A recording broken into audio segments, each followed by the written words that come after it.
TV this afternoon out there, evening out here, and almost night there on the continent. As you can see here with me in studio is our biggest surprise as usual. Why? Because our guest for today, Rutendo Mintanyarare, is sick. Is sick and lying with a deep cold and flu in bed. And but because the topic was initiated and brought to us with the collaboration of Professor James Small and the other professors there, that is why we're so happy and lucky to have Professor James Small educate and inform us on the same topic that we want to talk about today. So yes, Professor James Small is here sitting in for Rutendo, who had to deal or to treat this topic with us. But be aware that we're still going to reschedule Rutendo whenever he's fit. So Rutendo, we're wishing and sending you all the best of health wishes to you out there. We know that you'll be watching us in this condition. And yes, relax well and stay healthy out there. So I want to thank all of you that are joining. And what is it that we're going to be talking about today? I already introduced it yesterday. We are aware of crimes, some kind of brutal crimes on the continent. Not just crimes, but the rate at which we or Africans deal with these crimes is horrible. All of you that are watching us tonight, whether you're watching from the continent or in the diaspora, we can be indifferent to the kind of way we deal with community injustice, or they call it sometimes the jungle law. I don't know where this came from. And so tonight we want to look into the details. Like, you know, the Pan-African Daily TV is actually not just communicating and entertaining. Like my prof would say, we're not an entertainment media. Of course, we deal with topics that has to do with entertainment, but we are not entertaining. We are educating you. I borrow the words of my great professor, James Small, who said, the Pan-African Daily TV is the most important instrument to Africa's freedom and freeing ourselves from or decolonizing the toxic in our brains and our systems. And so we are more or less like an educational media. I think all of you have known it from your comments, from your feedbacks. Oh, this is more than a university. Yes, we're more than just that. So we appreciate the fact that you understand that we bring the best of best. And you would never find this kind of knowledge on no university on the planet, given from Black people to the interests of Black people and motherland Africa. Yes. And why do I get this support sometimes I ask is because we know I put Africa first, and you too, and all the scholars.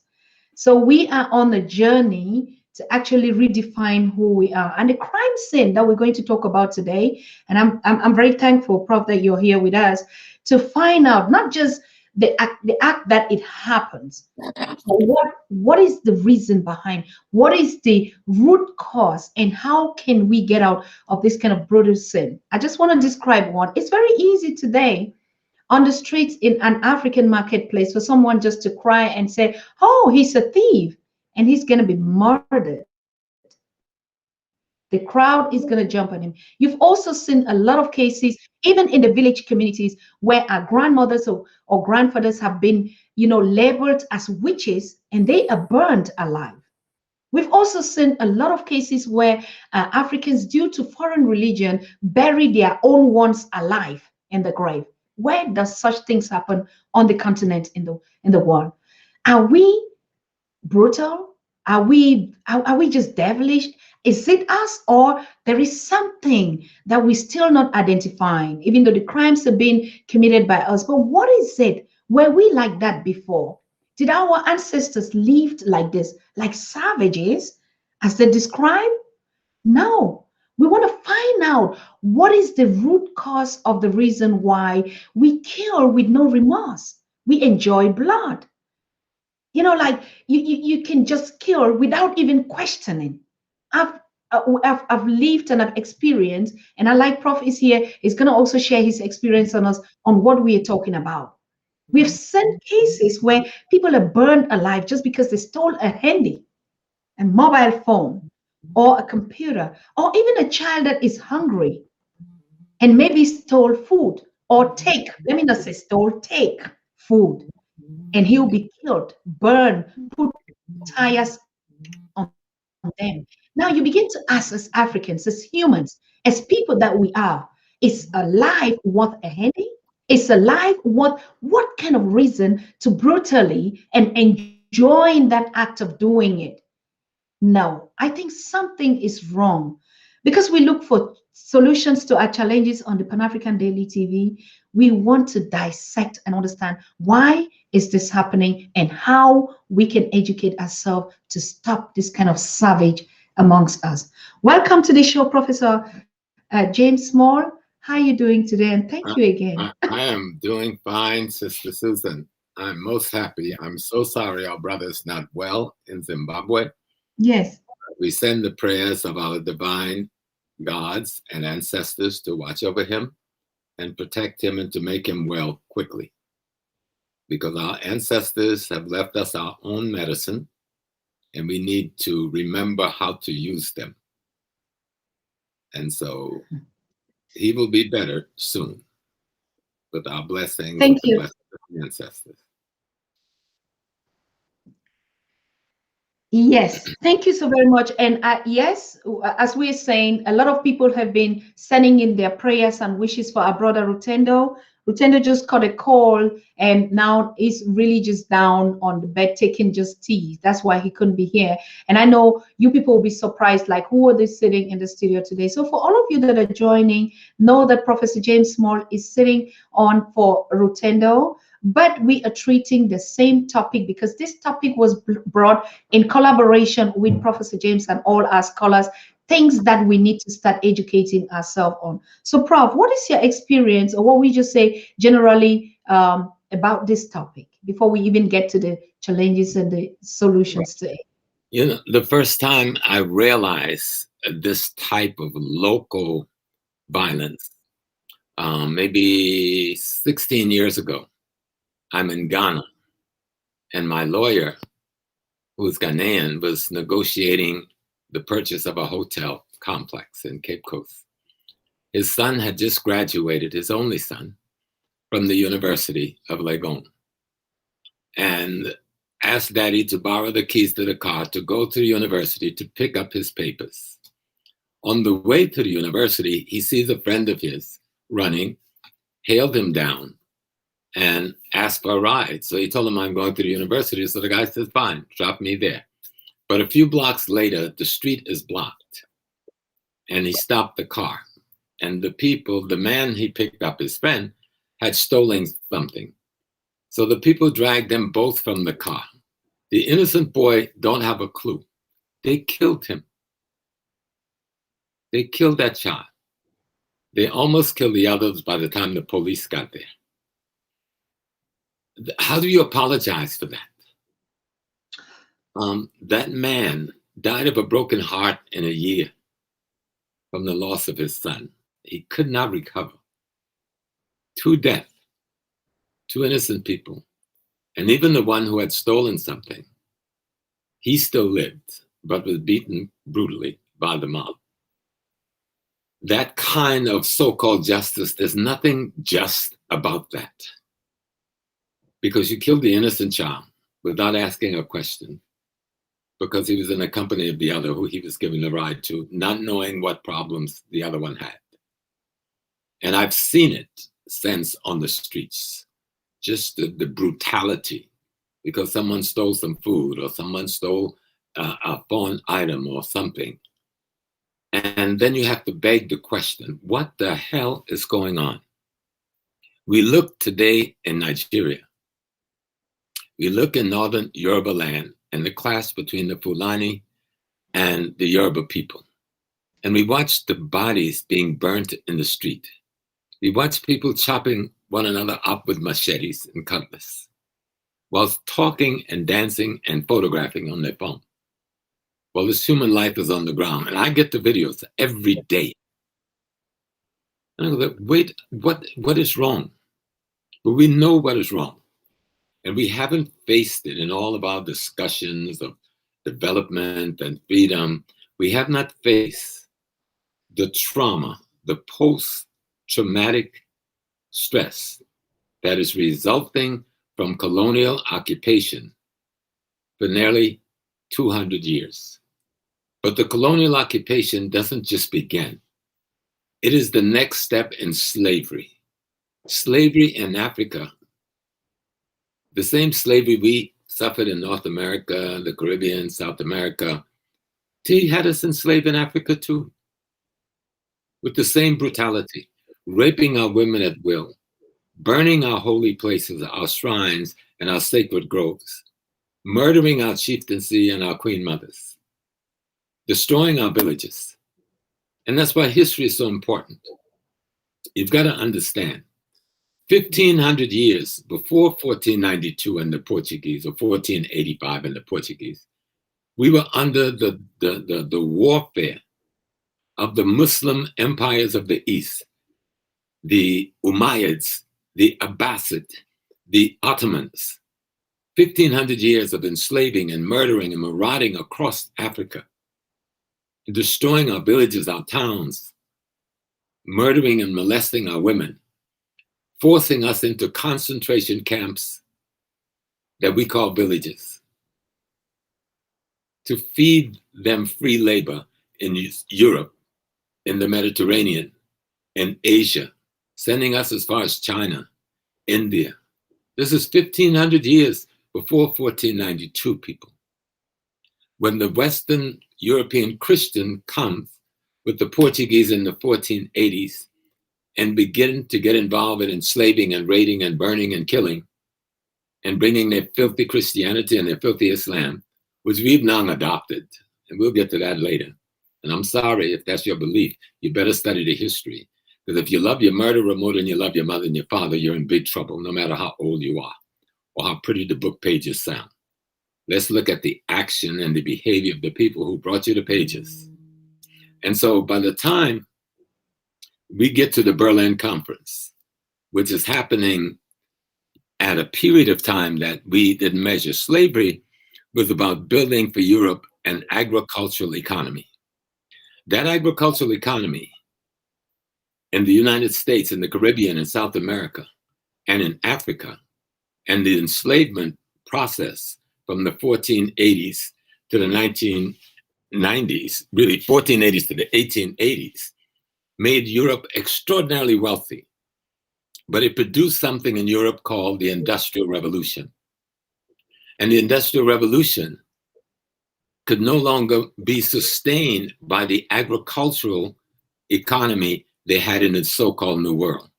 So they needed the natural materials and raw materials of Africa. So they held a conference from November 15th to February 26th in 1884 in Berlin. All of the European countries were there, including the Americans. And they decided that all of their armies would invade Africa from the north, east, south, and west, and carve Africa up between the many European countries. The Americans didn't take a particular piece. They were controlling, pretty much influencing Liberia and Sierra Leone. But what the Americans did was to invest capital in the European colonial economy. But it doesn't just become colonialism. This is a war that is declared on Africa. It should be called the First World War.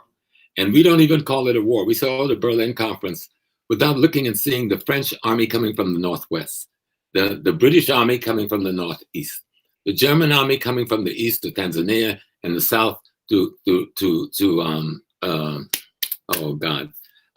our republic just above South Africa, the Dutch army coming into South Africa, the Portuguese coming into Congo, Namibia is what I was trying to say. All of these armies converging on us with their guns. And we're fighting major battles for 20, 30, 40 years before they finally defeated us with their gun technology.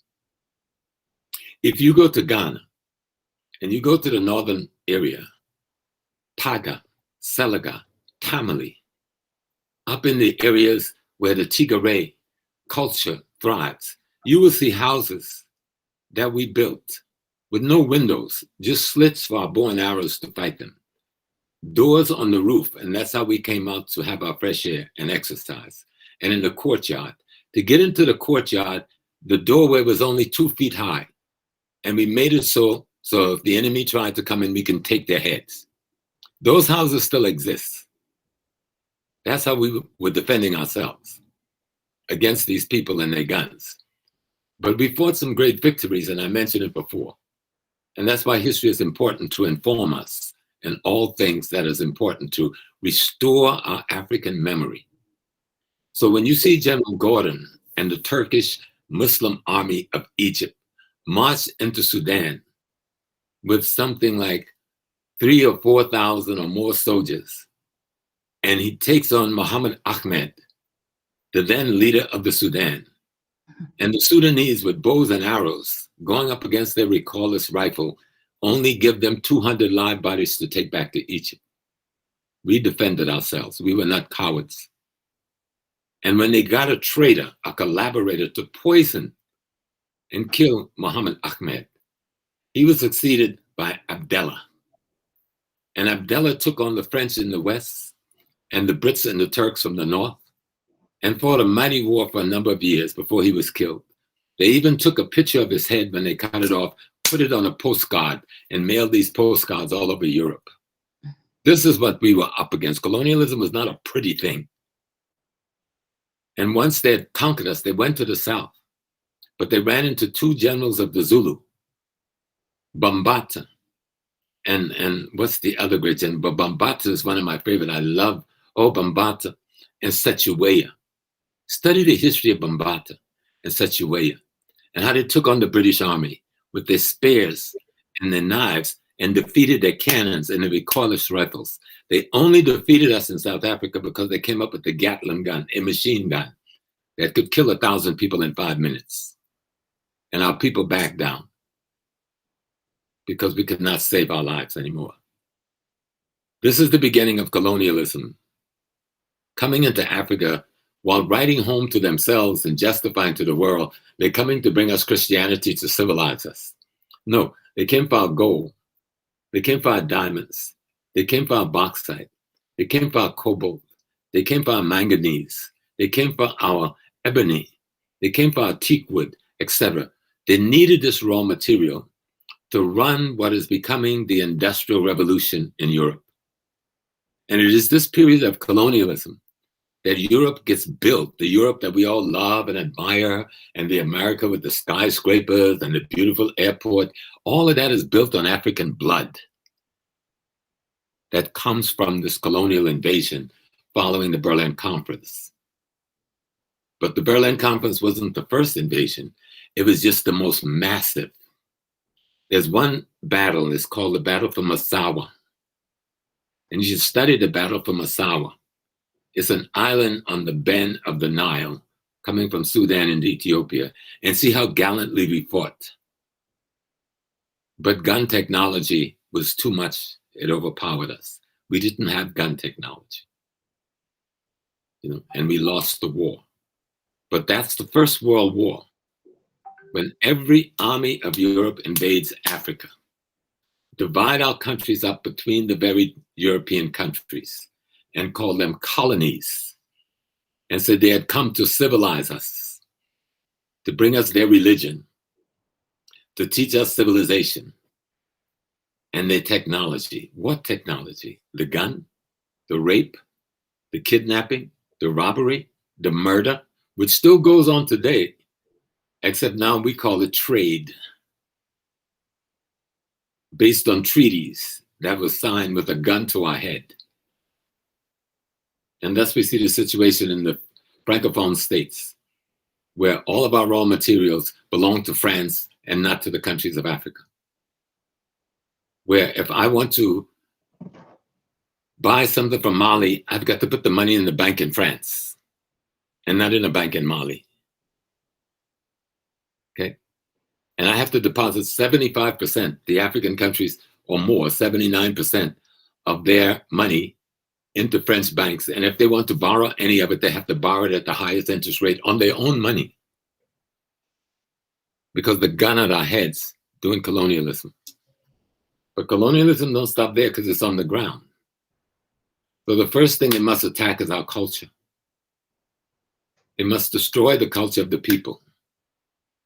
And so our traditional religions is referred to as fetish, juju, voodoo, witch hunt, witchcraft. And they burn our shrines and they drive us into the bush. And that is carried on to this day. Then we convert to their religion, their Islam, their Christianity, and we turn on our own ancestors. And anyone that behaved like our ancestors is called a witch, to be murdered whenever he challenges the Christian system or the Islamic system that dominates our social environment. But this, make no bones about it, this is about stealing the raw materials of Africa. But you can't do that unless you first steal the mind of the African. And colonialism, before it's anything, it is about stealing the mind of the African, destroying the African mind, and giving it the European cultural infection. Let me say that again. Taking away our culture and giving us their cultural infection is a bigger virus than COVID. It has done more damage than COVID will ever do. Dr. Nobles call it the European cultural mimetic infection. And until we get the European infection out of our minds, where we value our murderer, our rapists, our invaders, more than we value our mothers, our fathers, and our grandmothers, and our grandfathers, and our great-fathers, who loved us more than anyone else could. If you have any religion or philosophy that allow you to denigrate and degrade your history, denigrate and degrade your culture, denigrate and degrade your past, while you embrace those who burnt it, murdered it, raped it, genocided it, then you are extremely sick culturally, philosophically, ideologically, and intellectually, and you're a danger to Africa no matter how black your skin is. And that's where we now find ourselves. So when we come to the violence we see, a good book to read is Chinua Achebe, I think, his book, Things Fall Apart, and the story about the character Okonkwo, and see the damage that colonialism is doing at the very ground level of the social environment that the African has to live in and recreate itself.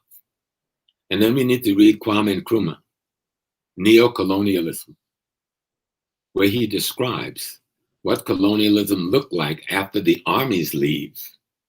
But they still control your economy, they control your religion, they control your culture, they control your university, they control your elementary school, your grade school, your high school. Matter of fact, until very recently, we had to send our exams to Britain to be corrected. How absurd. And so what kind of mind do you produce? So when we see the violence in the street, that was promoted by the colonial army because it reduced them having to have a conflict with the people. So they let the vigilante mobs do their dirty work for them. And almost always they rewarded someone who would lead those mobs. And that became the order of the day in their colonies. Oh, we don't have to send the soldiers out. This one stole something that belongs to the colonialists. You killed him, you punish him. And that has become our new culture of non-justice that we dare to call justice while we go to church on Sunday and then pray to Jesus and talk about the love of the blood of God. Or 5 times a day during the week, Allahu Akbar, and pray to the God of Islam, while we go out and murder a brother who probably stole an orange because he was hungry. What the European did with colonialism is to take away our African human beingness and replace that with a European value system and a European worldview that is fundamentally anti-African essence at its core as our popular culture. And so we need to really examine, starting with not the Berlin Conference, which is a good point to understand in 1884, but starting with the first invasion of Africa with the Greeks, the Hittites, the Hyksos. This thing didn't just start. We've been at war for almost 3,000 years with these people. You know how many people we've lost in 3,000 years? You know how many of our cultures and civilizations have been smashed to the ground? You go into Europe, and they have the most beautiful museums, full of African art, full of African artifacts, full of African religious objects that they stole. And if we were to replicate those artifacts at home and pay homage and respect to them, then we are rich. But you pay thousands of dollars every year. They make millions and millions every year of people going to the museum to admire the African art and artifacts that came out of their religious tradition and cultural tradition. And you know, everyone that's listening know I'm telling the truth. Right here in America, we have a museum, the biggest one in New York. It's called the Metropolitan Museum of Art. It should be called the African Museum of Art, because 70% of what's in there is African art, African carvings, African paintings, African sculptors from all over Africa. They have the beautiful bronze plaque on them. Everyone is taking pictures, and they're making billions of dollars every year. But if you were to set up a small museum and come and pour libation to your ancestors, you're a witch, to be hunted down like a dog and killed? What kind of mind is that? The European took away our human beingness. And until we get our human beingness back, we don't need the European body physically on Africa as our enemy, because we are now the enemy, front line. And you can't find your human beingness until you learn your history and return to your culture. No other way. Freedom is being bound to your identity. Being bound to your identity. And you can't know that identity unless you know your history. And within the history, that culture. You see? I know sometimes I sound a little harsh. I don't mean to be harsh, but I hope you understand what I'm saying. Because there's a culture war. There's a political war. There's an economic war. There's a spiritual war. There's a religious war arrayed against the African mind. And they used the model of the European university to enforce this in our highest intellect and our political leaders.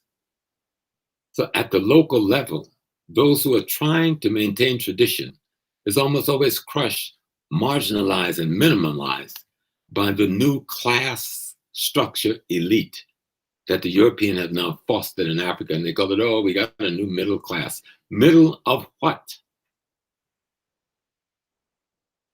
So colonialism is directly behind the violence and the murder we see in the streets of Africa. Nanin Ketsir sent me a document last night. I think Atemo Mbeki, or one of them wrote it, or whoever's the president of South Africa now, talking about how the government of South Africa, and it's not just true about South Africa, used the colonial justice system, so-called, and prison system to make millions upon millions of dollars off of crime being committed by the poor. They're making money. Here in America, nearly 1 million African Americans are in prison at any given time. And we work for biscuit companies, cookie companies, electrical companies for free in prison, making them millions of dollars. And then we spend millions for bail. Then we spend millions for lawyers. Then we spend millions for court fees. So crime is a business that the state is making money off of. I guarantee you right now, if you check the economy of South Africa, where the black rulers are concerned, The second largest income is the money they get from people committing crime, black against black, which they foster for the sake of the capital income that's coming from it, as an extension of colonialism and how they rule by pitting one against another. Now they have black faces enforcing the rules of apartheid, while the whites sit in their suburb drinking their brandy and Cavassier and laughing at us all the way to the bank. You cannot separate the violence and the inhuman behavior that exercise in what we call jungle justice or street justice or vigilante justice. You cannot separate it from the legacy and the history of colonialism, nor can you detach it from the current neocolonialism, which Kwame Nkrumah explains to us thoroughly in his book, Neocolonialism. You know? And the third book I will mention is by Dr. Wade Noble, so I think it's going to be your guest next week. And it's called The Island of Meme, M-E-M-E, The Island of Meme by Dr. Wade Nobles, where he shows the psychological damage caused by colonialism, where he shows the continuation of that psychological damage in today's basic culture on the ground in Africa from colonialism, which he refers to as European mimetic infection of the African mind. So I hope I've given some information worth looking at, historical markers worth studying, and some books to use for your research. Yes, I think no matter how hard you sound, it takes us closer to a lot of or million questions that Africans sit and talk on daily basis and ask, what is wrong with us? I mean, it's a discussion, whether we twist it, and that's why at the end of the day, when we don't know, like you say, the root causes of our history, people make decisions based on just a give up kind of a situation. Like you don't have anything to do, so you just have to carry up your hands in the air, put your hands and look up to the skies. So it is, yes. I saw someone ask the question, what do we do? We must study our history. We must read the Wali Sheyenka. We must read the Chinua Achebe. We must read the Nana Kwame Nkrumah. We must read the J.B. Dankwa. We must read Kwame Nkrumah. We must read Marcus Garvey. You must read about Malcolm X. You must study about Patrice Lumumba. You must learn about Sankara and what it was. It used to be Upper Volta. Chai Cantadel? No, President Sankara, who was murdered there just north of Ghana. Sometimes my brain is tired. Getting old. Jerry Rawlings? No, not Jerry Rawlings. Jerry is my sweet brother. And my heart still cries that Jerry's gone, and I won't be able to see him when I go to Ghana. But we have so many great leaders that tried to show us where to go. You know, Immanuel Cabral in Guinea-Bissau. You know, we must study him. Chris Hani, who was a part of the ANC, who was murdered by the South Africans and members of the ANC leadership because he objected to the road they're taking now. Read about these great people. They were trying to tell us something. They were trying to show us a way home. And that means Africa for the Africans at home and abroad. Pan-Africanism, that's the first statement. The second statement, we will build Africa with our African minds, not with European minds. We will build the Africans for the Africans as the African wanted. In our discussion, remember yesterday we were talking about the Pan-African University that has opened in the Democratic Republic of Brazzaville, Congo. Mm-hmm. That we must have universities that is not teaching the European idea of colonialism, but the Africans' analysis of colonialism. Not teaching the European idea of our culture. We don't need his anthropology and his archaeology, digging up our dead people from our grave and talking about he's doing archaeology. He's desecrating our ancestors, and we call it Egyptology. It's thievery. They dig them up to find the wealth, the gold, and whatever's in the grave with them. And say they're studying. We don't need to be studied by them. We need to wake up and say our people have value. Our ancestors have worth. Our ancestors is entitled to dignity and integrity even as ancestors. That our medicine, they just negate our medicine. Yet I would say 70% of European medicine is based on African pharmacology. Some years ago, I was giving a lecture at Harvard University. And after the lecture, one of my former students, who was a part of the Akan community in America, who was working on his doctoral dissertation, took me to a building. It was called the Herbarium. I never heard the word herbarium. Herbarium. It was the tallest building on the Harvard University campus in Boston. In that, his job, you know what his job was? His dissertation? To go to Madagascar, meet with the indigenous priests and priestesses and healers, study and learn all you can about the fauna and the growth and the medicine they use. Bring samples of that back to Harvard for us to study. And when we find the ingredients, we sell to then the pharmaceutical companies. While we call those people witch doctors and fetish priests, we study at their feet to learn their wisdom, and we steal it even today. So we need to understand.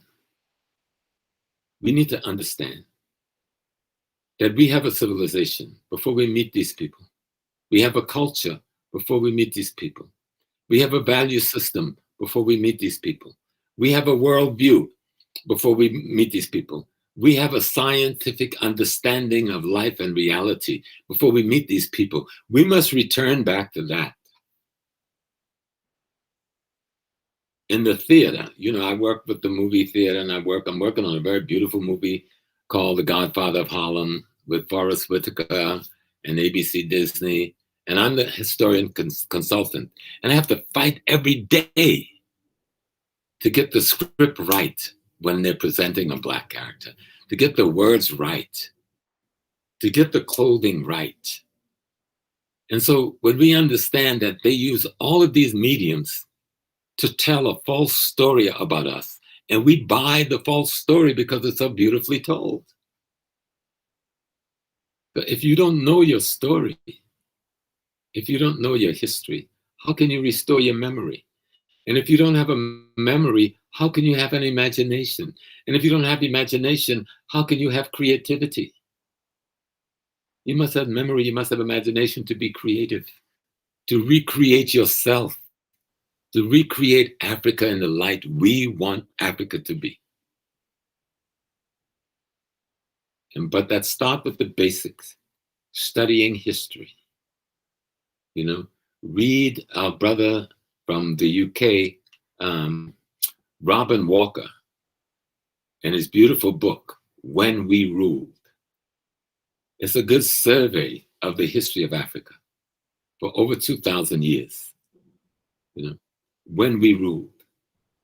Read Cheikh Anta Diop, The Cultural Unity of Black Africa. He laid out a blueprint for us. Study those books well. You know, read Nana Kwabena Nketia from Ghana, his book, Culture and the Governance of Africa. So that the value systems that we see coming out of our Supreme Court should reflect the historical reality of Africans and not the historical reality of how colonialists governed Africans. We see the absurdity of our court officers in Africa wearing the little white wig of the colonial master when they're supposed to represent the highest legal mind of Africa. But they don't have on an African traditional clothes. They got on some Black European robe with a white wig. The symbol of your murderer, the symbol of those who brought you injustice, the symbol of the thief, the symbol of the rapist of your mother is what you glorify as your highest level of intellect. What does that do to your mind? You understand? So we must study colonialism and study how the raw materials of Africa, even today, is being taken out of Africa. You take $10 billion out of Africa, then you give me $2 million. Oh, we give you some aid. You already stole 10 billion now, but you won't give me 2 million. So oh, we've given you some aid. So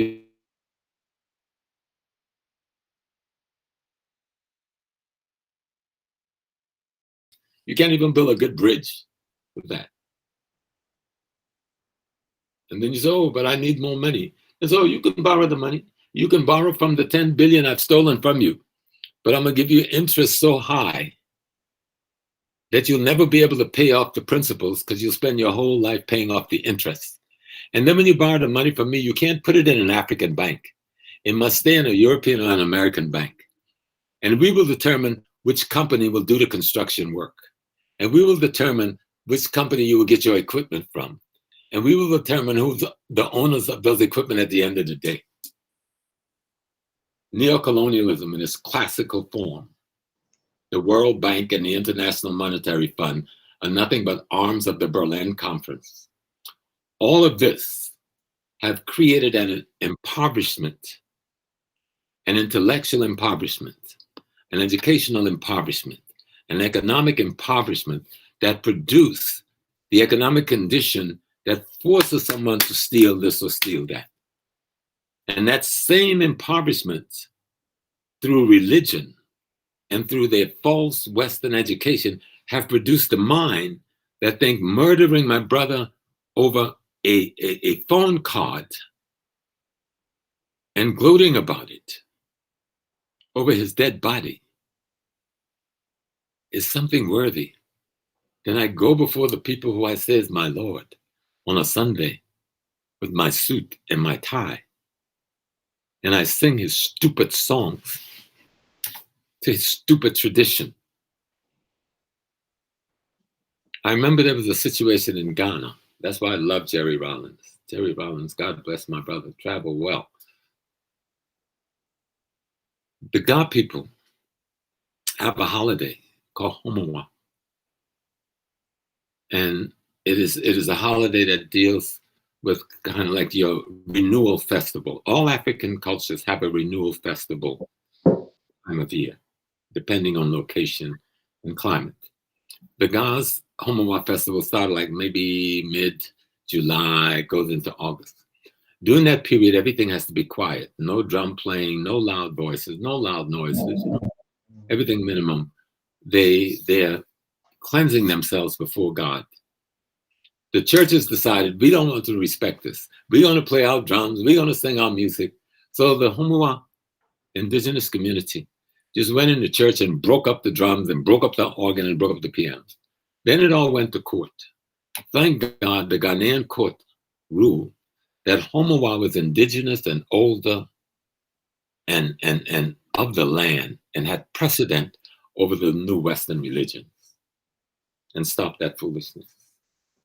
But those are the kinds of things we've got to pay attention to. Even you, Miss Susan, you from Cameroon, you've got the ones who say, oh, je suis français. And you got the ones who say, oh, I'm Anglo. And they both got the Catholic religion and the Protestant religion. And they both agree on one, they're fighting each other. But the one thing they agree on, we must crush the indigenous culture of the Cameroonian people. Then in the north, you got the Muslim. But all three of them agree we must crush the indigenous culture of the Cameroonian people. Why? Because in order for imperialism in its new form of neocolonialism to exist, it must destroy the personality of the African. It must destroy the integrity of the indigenous African thought construct. That means they must make your curricula, build your university, send their big wigs over with their PhD and their DDD and say they're teaching you about you. How are you going to teach me about me when you don't even know me? But then I graduate you and you perpetuate my fantasy and falsehood on your own people. And if they don't fall in line, they don't get a job. Let me show you how far back. There was someone told me years ago, I think it was Bafo Okutu, a linguist of Santahini Atumfo Pokowari in Ghana. All of a sudden, he was a little boy, and they went to these schools. If you wanted to get educated in the British colony, you had to give up your African name and take one of their Christian names, James or John or Anthony or something. Otherwise, you would not be allowed to go to school. Secondly, you could not speak your indigenous language in the school. And they used to give them a block of wood, a small block of wood, starting with one child. And whenever he hears somebody speaking the indigenous language, he give that block of wood to them. At the end of the day, who was holding those block of woods got beat severely. Colonialism, destroying the mind of the African. And so when we think of the murders, we think of the killing in the name of the street justice. When we look at the things that are going on now between the Fulani herdsmen, the urban Yoruba and Yoruba farmers, why can't we sit at a table and use an African legal approach to solving the problem of land use so the herdsmen can have land for their cattle and they can have place to grow the feed for their cattle like other herdsmen all over the world do. And the farmer will have land for his farms. And those who dwell in the urban setting can dwell in peace in the urban setting, buying the meat from the herdsman, buying the vegetable from the farmer. But instead, they got us trapped in a dead zone of yesteryear, where I don't need a fence for my cattle. Just let them go anywhere. And if you touch them, I will kill you.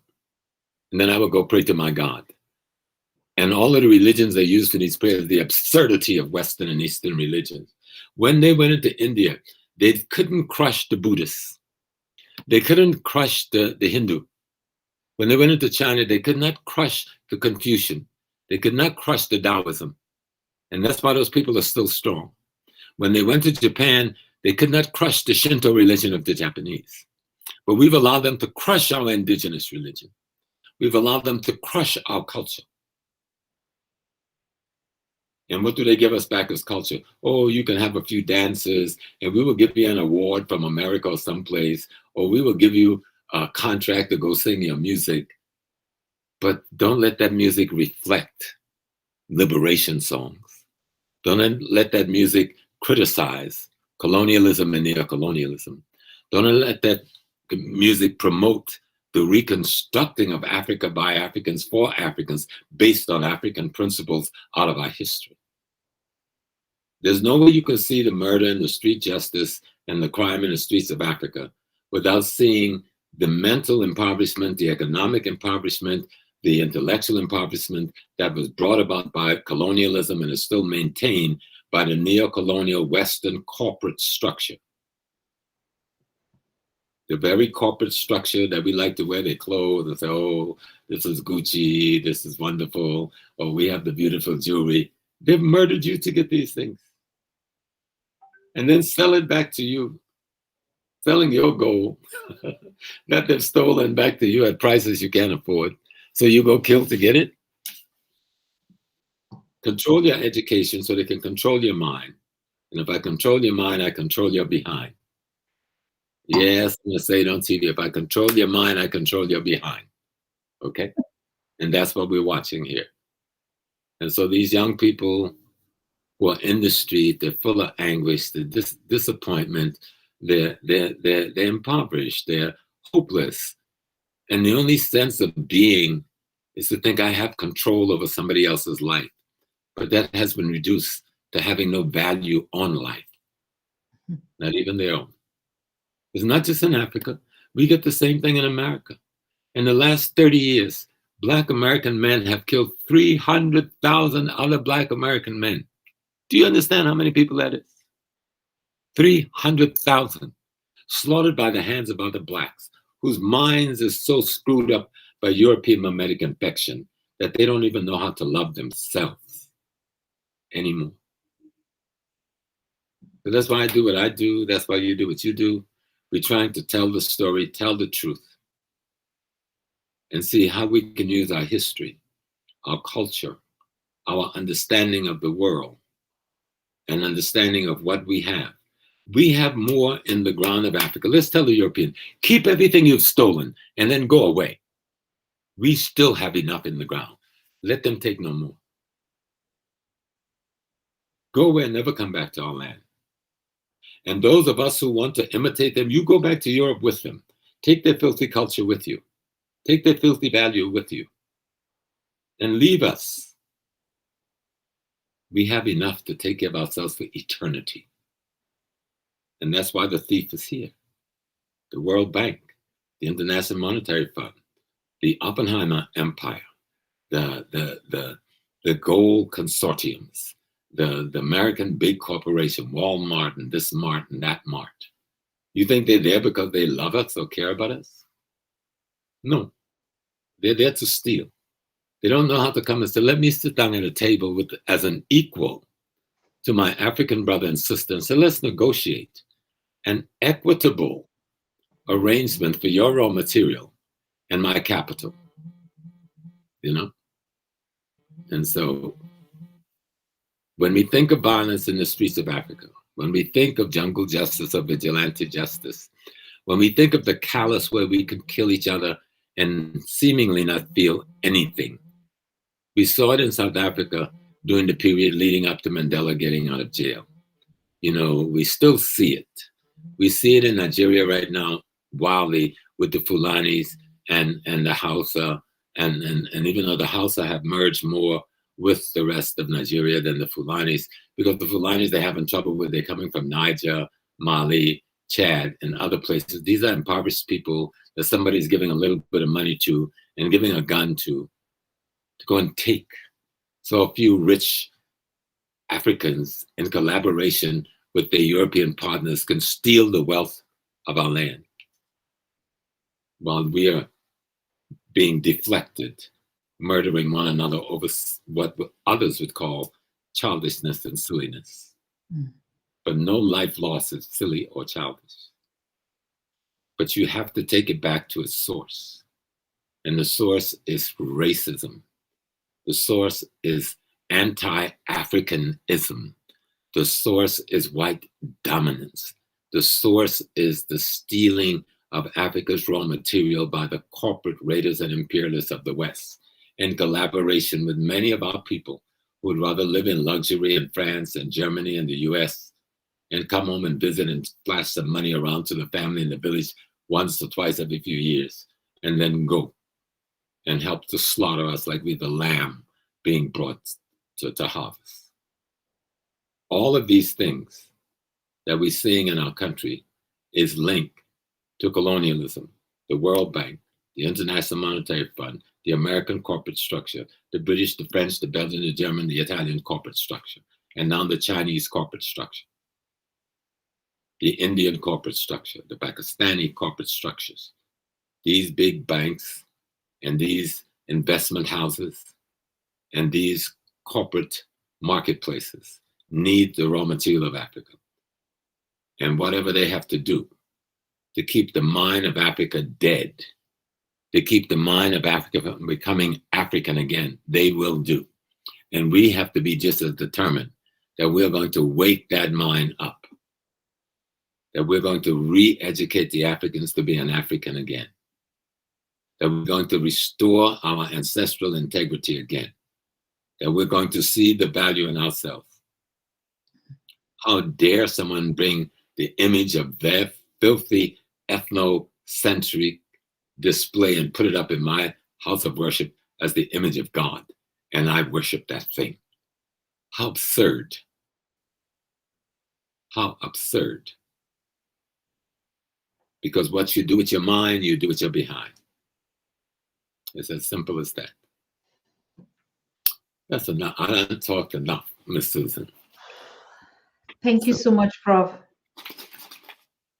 In as much as it is the way it is, we are getting there. We're getting there, and we're so thankful that at this time, this decade, this point in time, we are having such inside. And that was what I said in the beginning. And like those that just join in late, you receive the flyer of Rutendo Martin Yarare. And Professor James Small is sitting in, and we're still on the same topic of our local criminal community injustice, crimes, and the way we brutally murder and kill one another in the name of whatever. So we're trying to revisit the past, the history, to find out where are all this kind of attitude coming from, where we Africans look at ourselves as savages. We question a lot what is going on. Why don't we support one another? Why do we fight each other? Why do we, deal with some kind? Why do we really call our ancestors, our mothers, witches? How, which country, which culture on this planet would hate his own so much with every passion, refuse it, be it from our colors to our food to our religion to everything that is our identity? We hate it with every passion. So today, that's why we have our professor here to educate us and give us a little bit of information. I say a little bit because it is a journey that we have to undertake and to even pass it on to our children. So we start by teaching. Professor James Small, you and the other scholars are putting up all this list of books. And I think that was one question that Professor Benga wanted to address yesterday about the curriculum. And you're aware of that. Yeah. Well, let me just thank one, I think it was the brother, when I was on the show some time back, I talked about a film called Cobalt Blues. And he said he watched that film, Cobalt Blues, which came out in the 1980s. And it was how they were stealing the cobalt out of Africa. And without the cobalt, they can't fly a jet plane. But we don't know this story. So I'm glad that your students, Ms. Susan, is paying attention. And I hope they have their pencil and their pads. Let me just read something by Chinwezu, and then I'll come to the question of the curriculum. Now, Chinwezu, in 1978, he said, while discussing the European conquest of Africa, he noted that when Europe pioneered industrial capitalism, her demands upon the resources of the world increased tremendously. In addition to obtaining spices for her tables and manpower for her mines and plantations in the Americas, Europe set up to seize for her factories the mineral and agricultural resources of the world. Her need to take African manpower of the Americans had declined, so she needed instead to put African labor to work in Africa, digging up for her the riches of African mines. The trading companies that had for centuries bought and sold on African coasts were founded inadequate for seizing and carting off the raw materials of the African hinterland. Europe now felt a need to export her power into Africa's interior, to recognize the farms, the mines, and markets for Europe, greater profit. Her adventurers banded together, obtained charters from their national government, and came to seize the African market from the African middleman with whom for centuries Europe had been content to trade. African coastal rulers naturally resisted all encroachments and battled to maintain the status quo. Now, if we don't understand the history of how all of that is done, you don't understand how we get to a place where people can kill people in the street over minor things and say the person was a criminal. He has not been charged. There's been no witnesses. There's been no court. You've killed him on somebody's say. And I think someone had said to me earlier, what if someone just wanted vengeance against that person and scream, oh, thief, thief, thief. Yes. Then an innocent person is dead.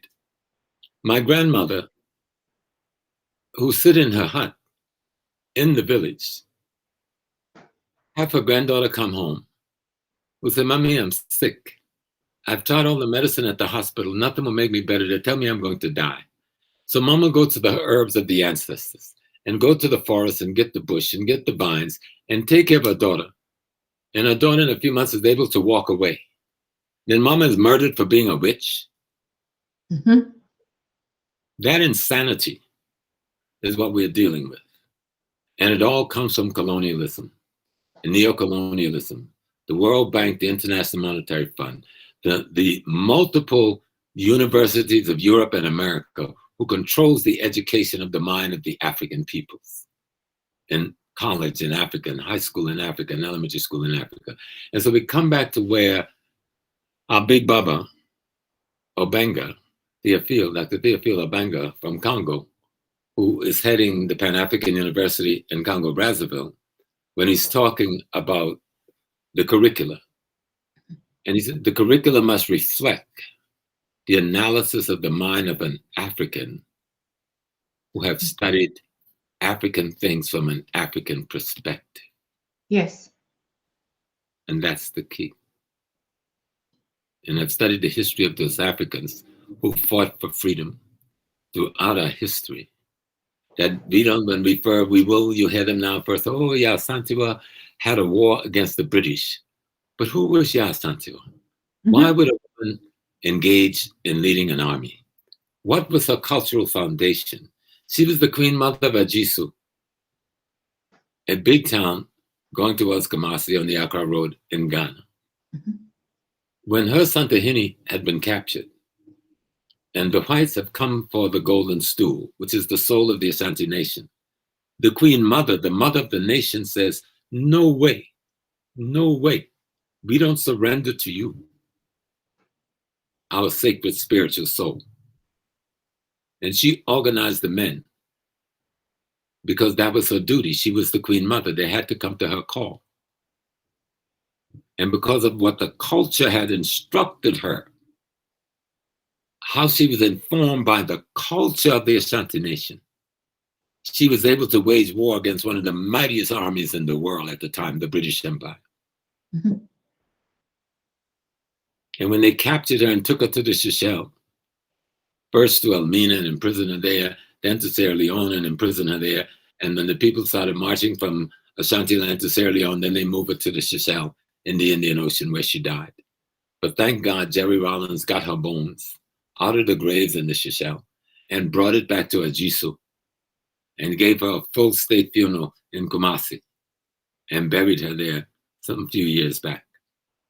So we need to know her story, but we need to know the culture that produced her, the value system that produced her. She could have taken the British money, sit back on her throne, enjoy herself, had the car and the goodies, but she did not do that because her value system wouldn't allow that.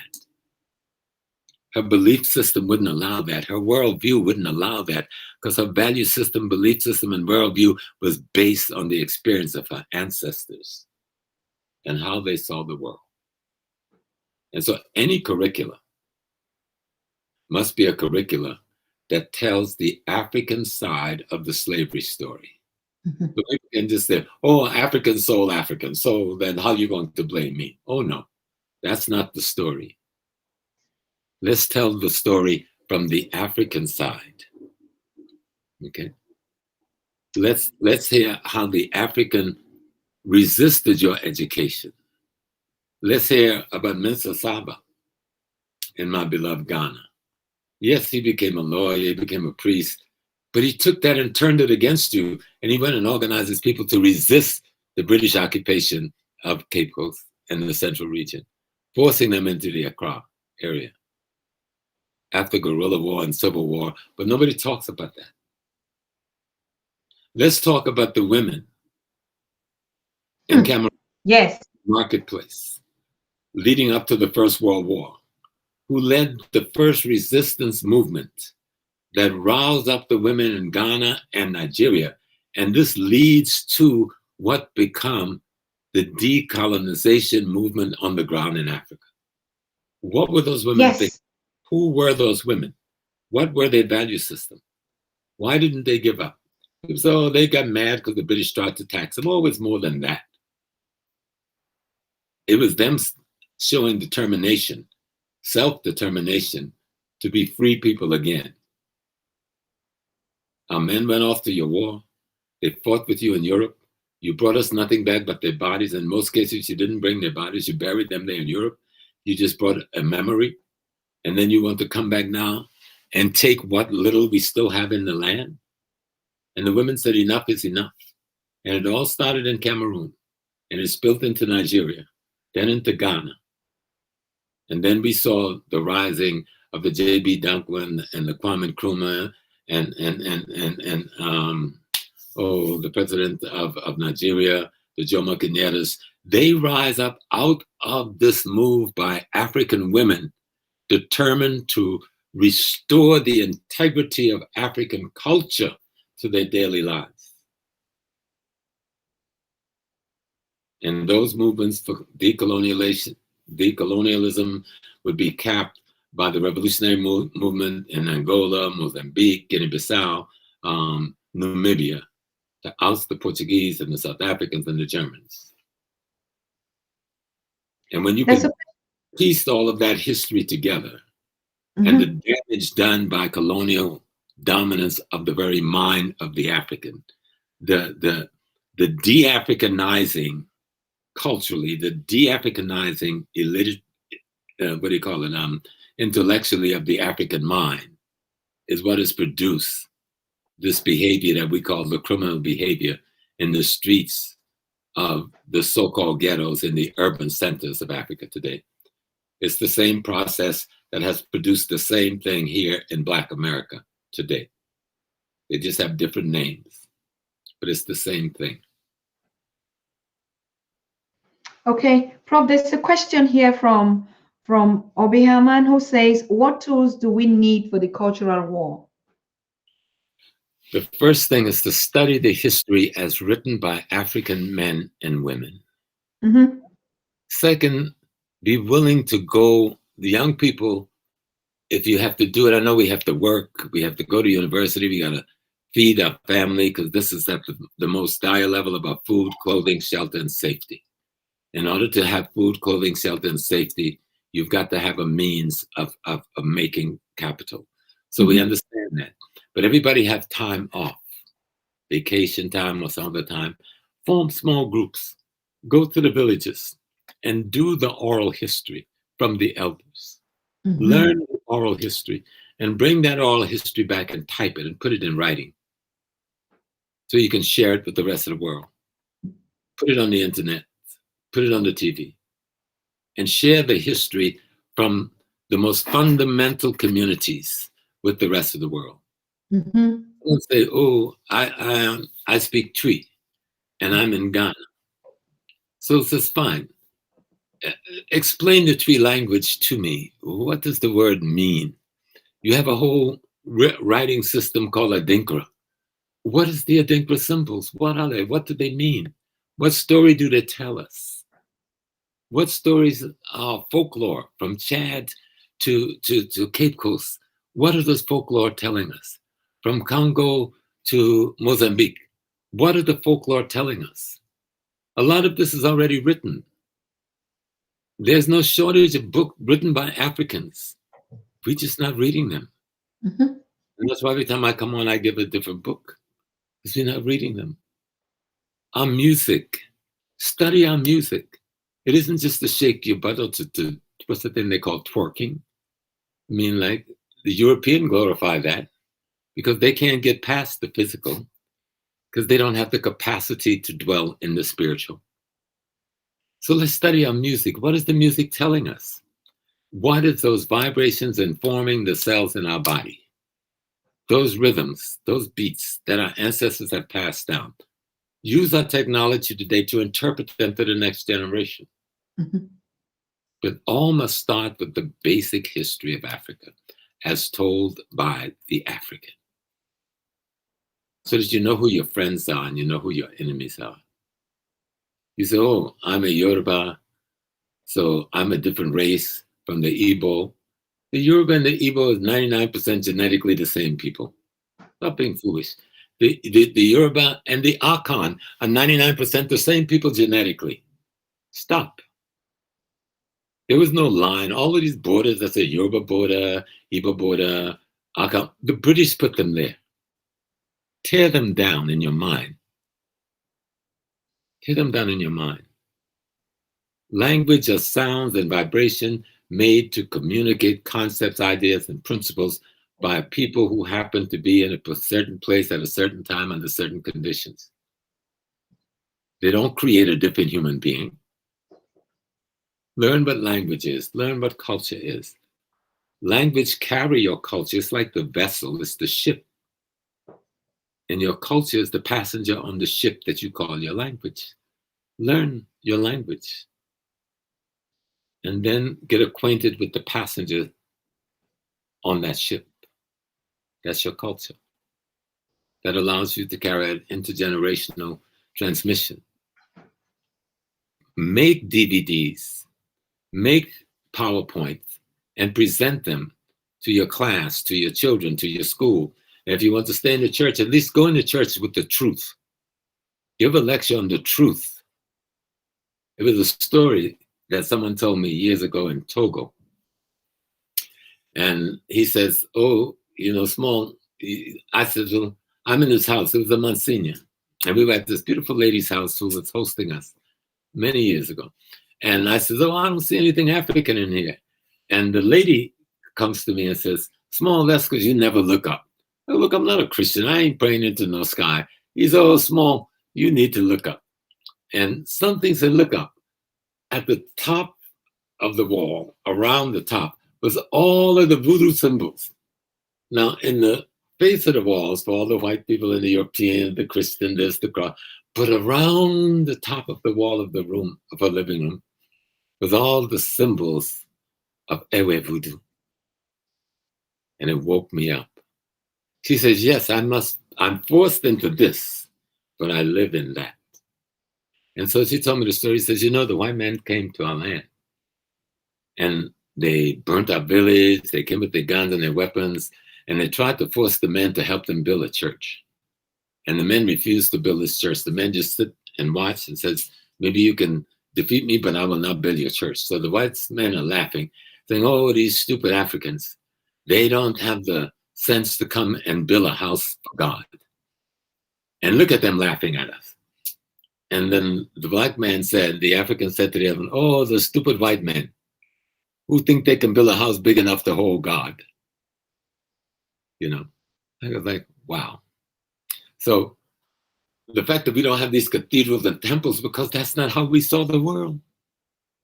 God is every and all things, the totality of creation. How can you put him in a building? When you can experience God anywhere you are, at any time you are in that place.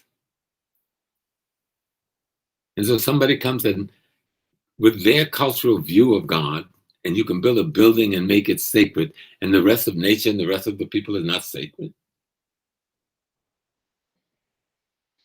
You understand what I'm saying? Yes, Prof. When the African becomes African again, the world that the African creates for his and herself will then be African again. And we will know our enemies and we will know our friends. And we will no longer allow ourselves to be robbed, to be raped, to be molested, to be maligned. And we laugh and go along with our molestation and our malignment, thinking I'm becoming a part of this thing. So I will put down other Africans. I've been guilty of it myself in my life, trying to grow to find my way. All of us are. But the key is finding your way out of the darkness into the light of African wisdom. And we've got many books, thousands upon thousands upon thousands of books. Start with the great authors on the continent, Chinua Achebe, Cheikh Anta Diop, Theophila Benga, Wally Shienka, Nana Gwabanin Ketsia, Nana Sapong, Reverend Sapong, and it can go on and on and on. You know? And I know Susan at some point was talking about making a listing of these books that would be available for people, and you can begin to read. But we need to return. And if you don't live, say, in Africa, on the continent, the community you live in England or Germany or North America, trust me, if you go and sit and talk to the elders, You'll hear a story that you never heard because no one ever asked them about the story. Absolute. Yes, You that's see? true. And so our oral tradition from just the ancestors and the elders where we live in the world today will begin to change how we see ourselves. But at the bottom line, remember, it's about food, clothing, shelter, safety, and security. And to have those, you must control the economic politics and culture where you live. You cannot have the economic politics and culture controlled by the Chinese, the British, the Americans, the white South Africans, and say you're free. You're only free if the black men control the economic politics and culture where we live, so we can assure food, clothing, and shelter and safety for our people. And we can only have that assurance if we're in charge of land, labor, and resources. But we can't get to any of this if we don't know who we are. Mm-hmm. You know, and there's nothing wrong with being Yoruba. You can be Yoruba, Nigerian, and African. That's the key. You could be Ashanti, Ghanaian, and African. You can be Luba, Congo, and African. You can be African American, American, and African. Yes. There's that African that knits us together eternally. That's our identity. That's the mother. That's the womb. And so come back to our topic, the violence and the brutality we see in the streets, especially of our urban centers in Africa, can be linked directly to colonialism, neocolonialism, going all the way back to the Berlin Conference and to the enslavement process on the coast of Africa by both the Arabs and the Turks and the Muslims and the British and the Portuguese, the French, German, and Brandenburg Christians. The Jews right in the middle of all of it. So let's be clear. Know the truth, and the truth will set you free. Even the Christian Bible says that. It actually goes further. It doesn't say that God will set you free. The Bible said truth alone. Mm-hmm. Your book said truth alone will set you free. So if you just accept that dictum, it'll change your world. That's true. I think very important, like you said, because sometimes this misquotation, because you're sitting in the church or holding a Bible and they say the truth shall set you free, so you just look like the Bible, and then the truth is the Bible. They will find it somehow. So, but like you said, the truth should set you free. The truth is something that you and me know, and you can never disagree on it. It lies between you. You know, that's the truth, is the truth. You don't need to even inherit it from a book to know it's the truth or not. It's just that you lie, know you lie.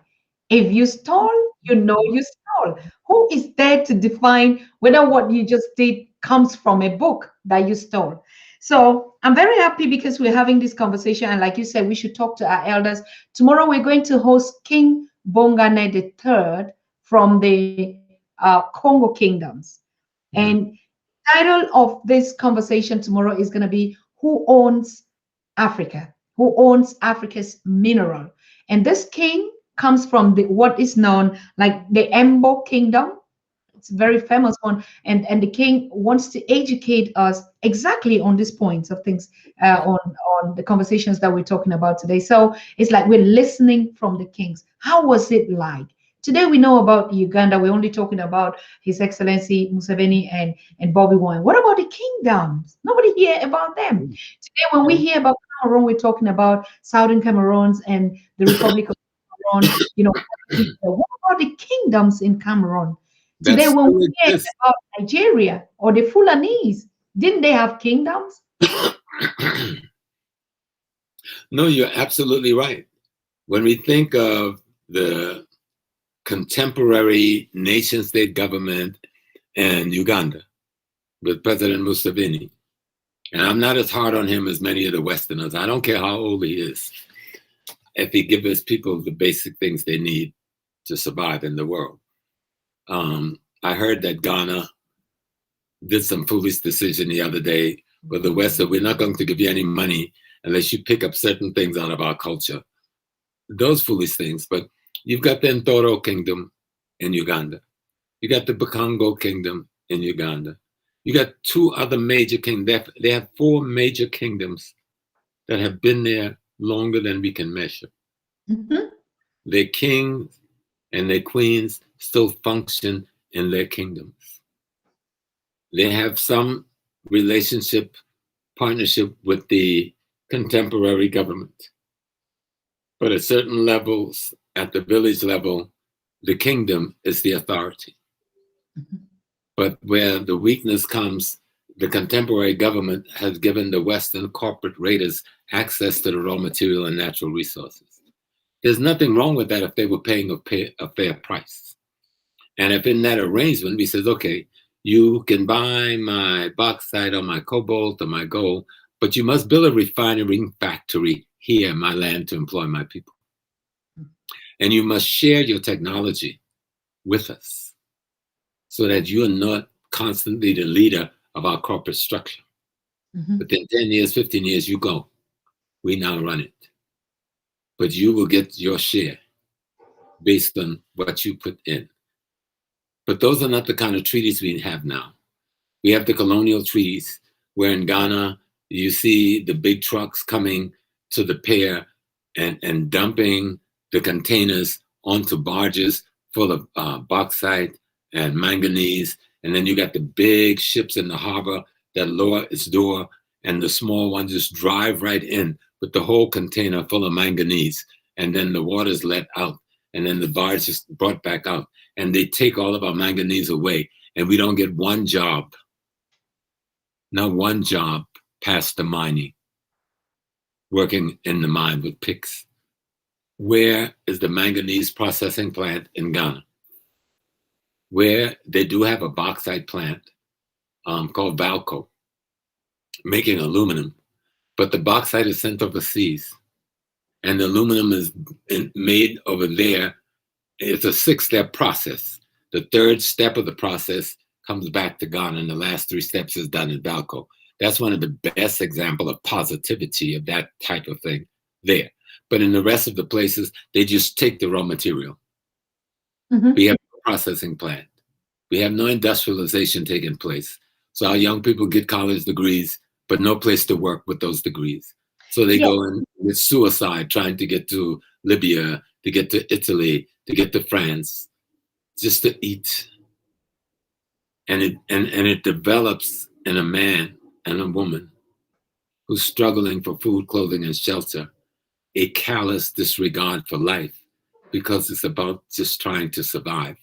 And it doesn't have to be like that.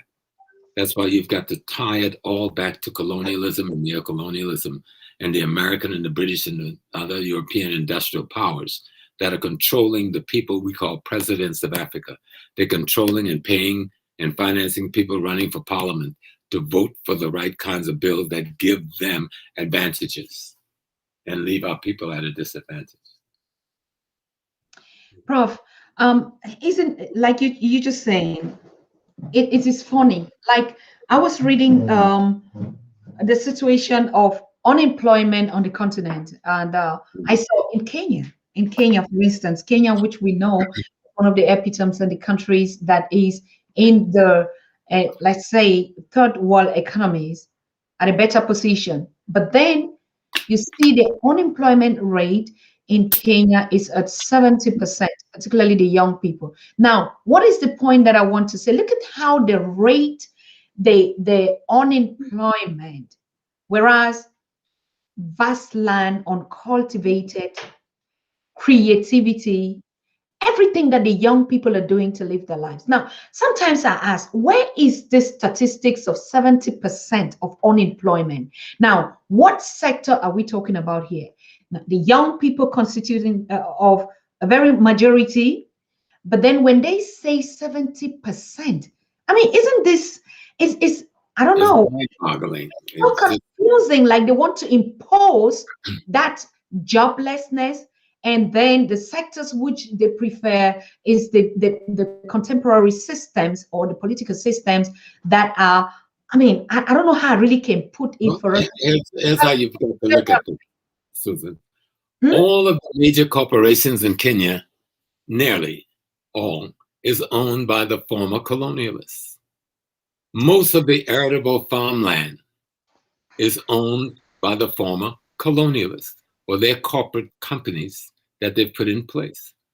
And so much of the labor they're bringing in labor from India, from China, from Pakistan, from the Arab world. Instead of using the labor of indigenous people, even that would offset this unemployment thing. But we're not paying attention to the bouncing ball.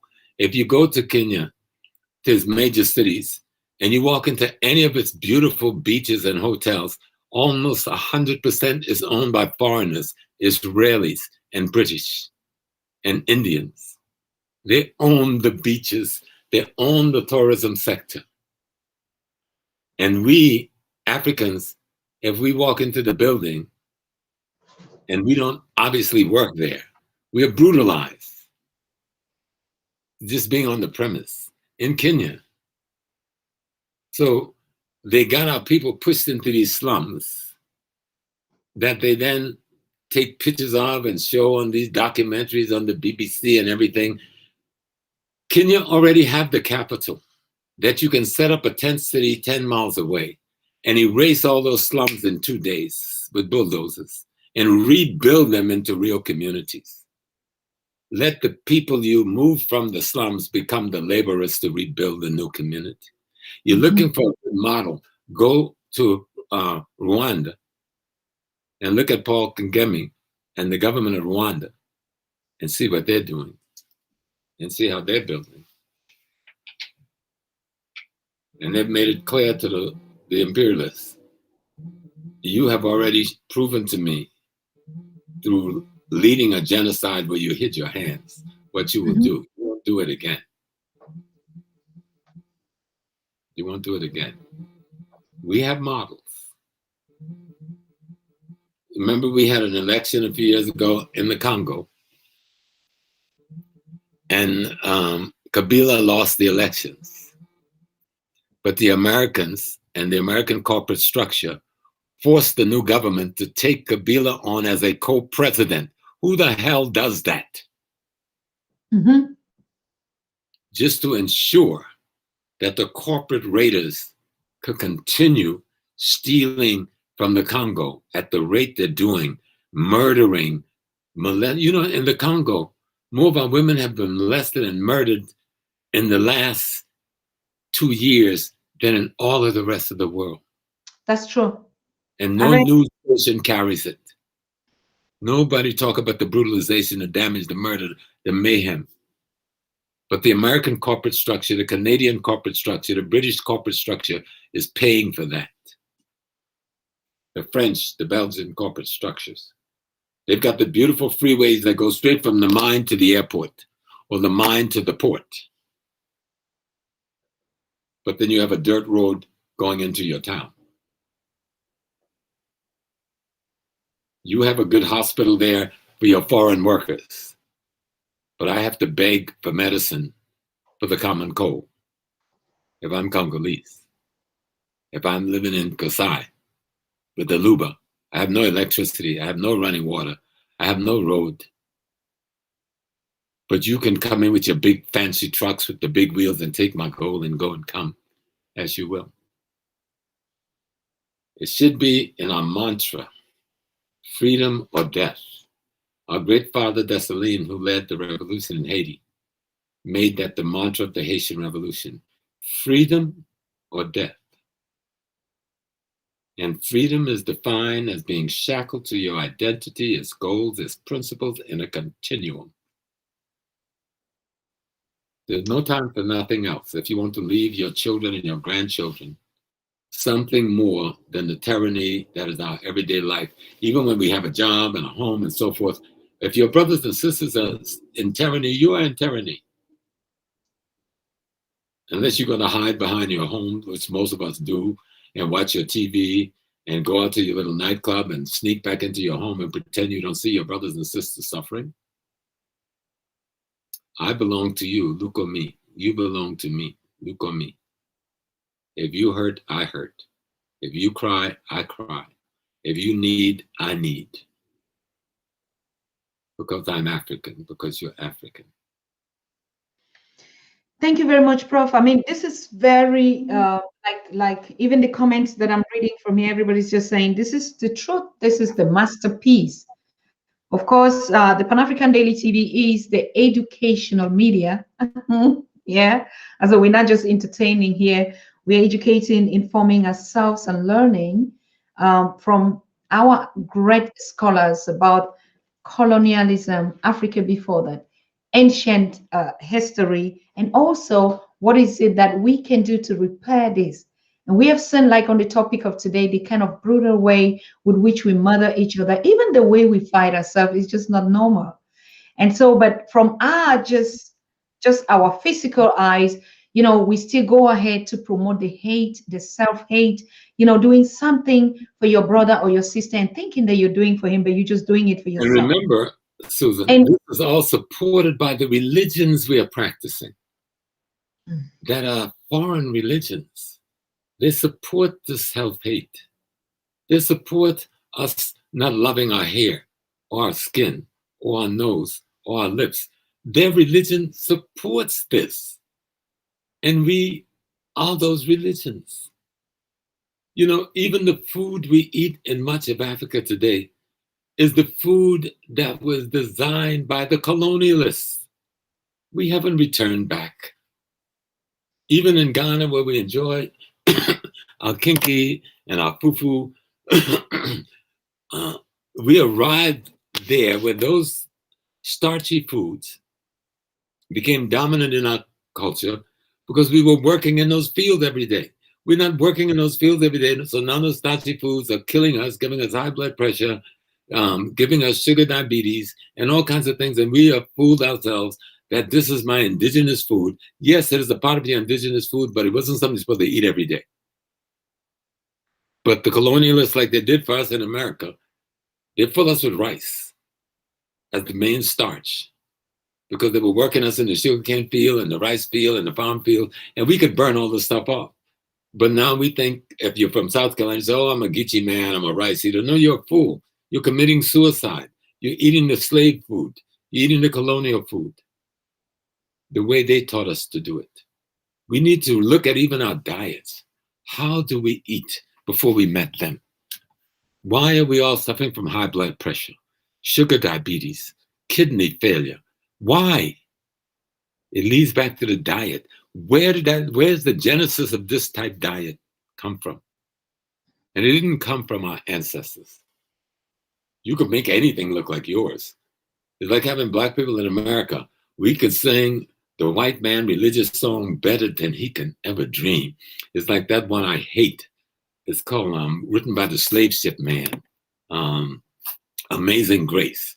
Oh my God. When Black people sing Amazing Grace, you want to rise up off your feet and go to heaven. But you didn't know the man that wrote the song was a slave ship owner and was carrying African slaves from Africa to the Americas, raping and killing people for years. Just hold on, I'm picking up. Okay. Hi, Sorry. 1 second, I'll pick your call. Yes, Prof. Just making that point that we can use our African culture to legitimize European imposed culture and make it appear as ours while we're committing suicide at the same time. All right. Okay. Hello. Hi, how are you? Fine, thank you. Beautiful, Dr. Susan. Thank you. I finally felt inspired to call, even though I've been watching you for quite some time. Right. I really appreciate listening to the brother speak, and he's a real inspiration. I appreciate his intelligence, insight as to what's going on in Africa. I do have a lot of frustration because we see what they've done to us, and it's such a challenge to try to overcome the damage that they've caused to us and our people. I think we need to have a systematic plan, as say the Chinese do, that they have a 10-year plan or a 20-year plan. We need to have a systematic plan as to how we're going to take our continent, take our lives back from these people, so we can move forward as a people again. I agree 100%, sir. 100%. We need a cultural revolution. We need an economic revolution, but it has to be a plan.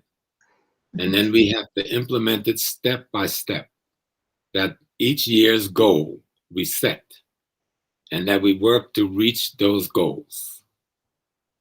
And it has to start with the working class people, the middle class people, and the youth being able to sit together and plot out the course, no matter what country we're in. And we could centralize this because we have the technology today. So it doesn't matter where we're in the world, we can come together and syncretize what we're doing.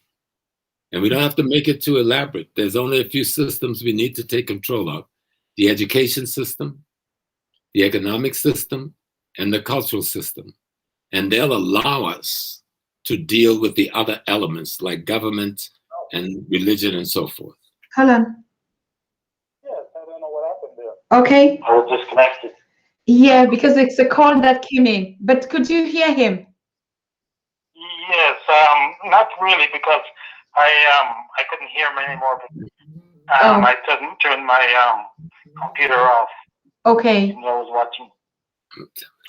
Now, I had in Africa. I started mining operation here, and I got sabotaged, and I saying the threat that people like me pose to Colonial want to control the business. And I had a large gold mining operation. Of course, I couldn't get the capital to continue, which is a problem for many of us. Mm-hmm.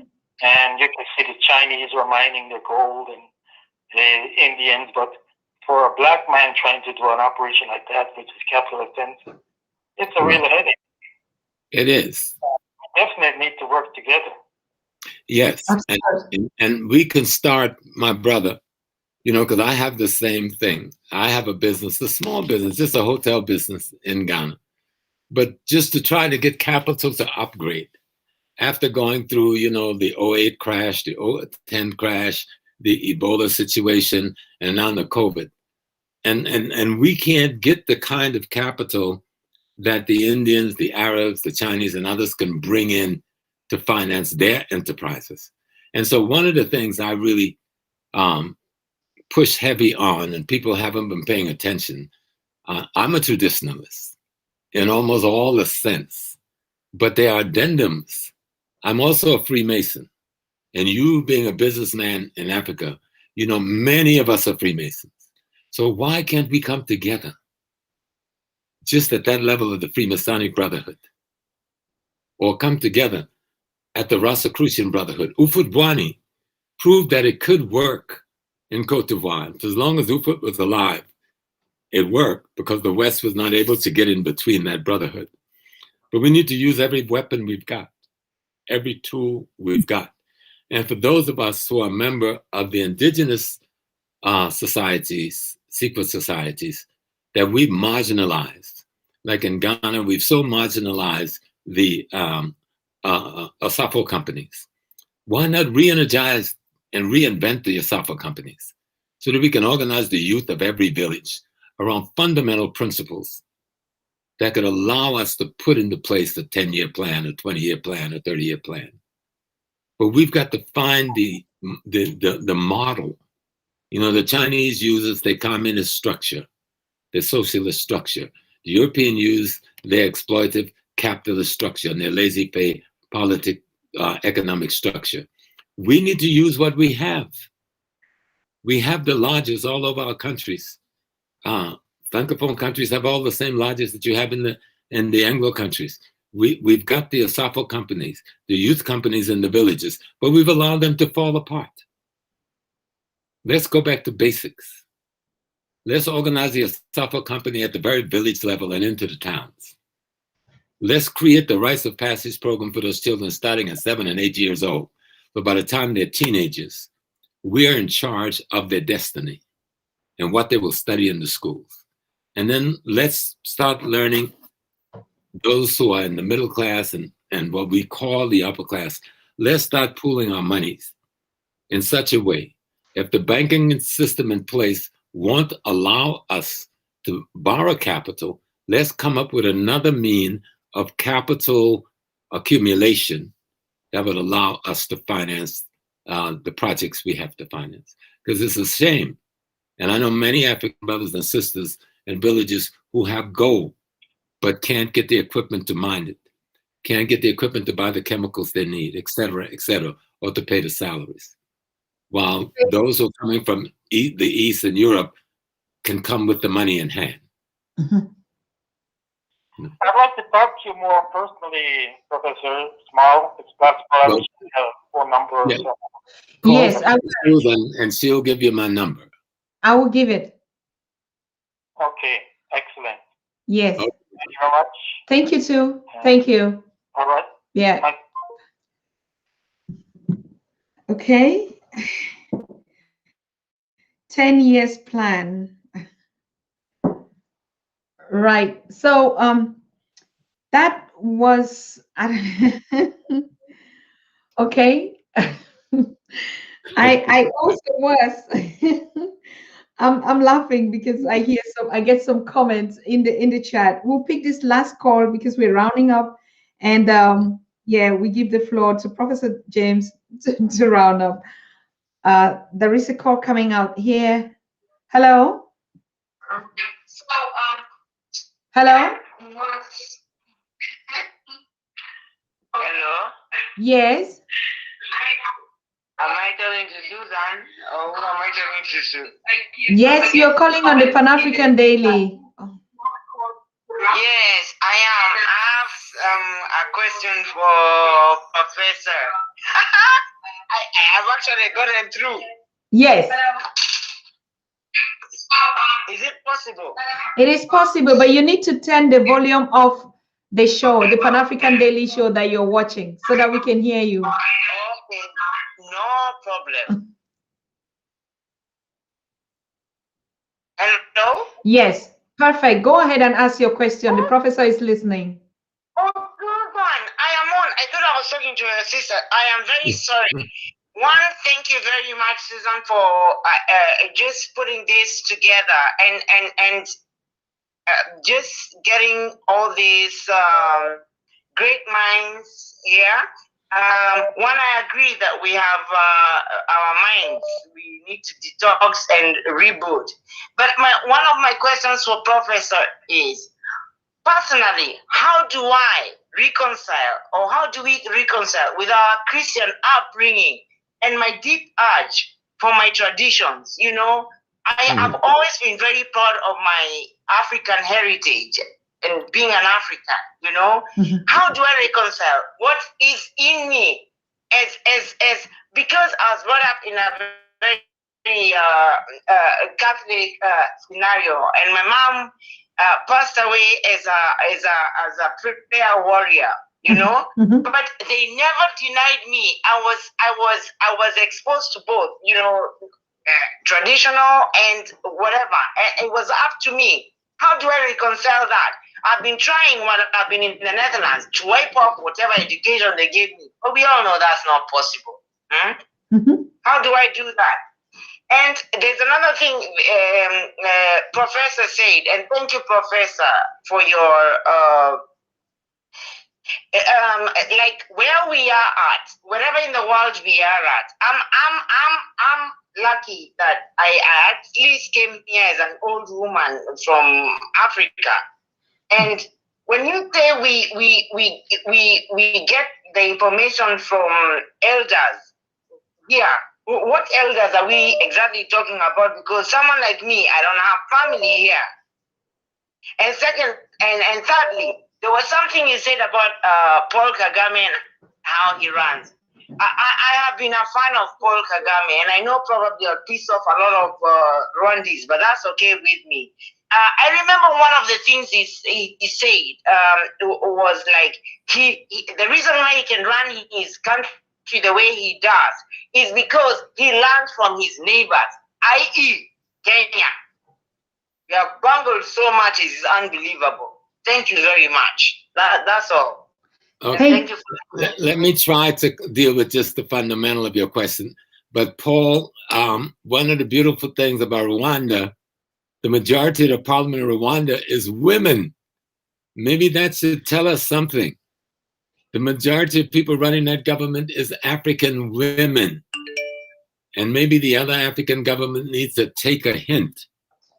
Open the door to our women.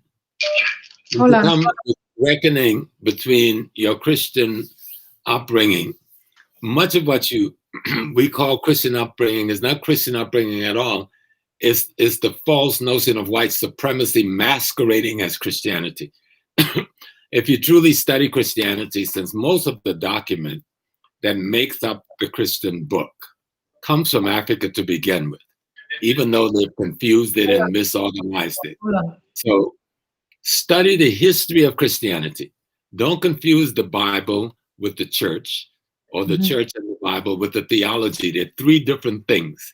And then you have a fourth thing, church management and organization, are four different things. None of them has to do with God, except the literature and its references to the experience of men and women who had encountered with gods. And so these are supposed to be models.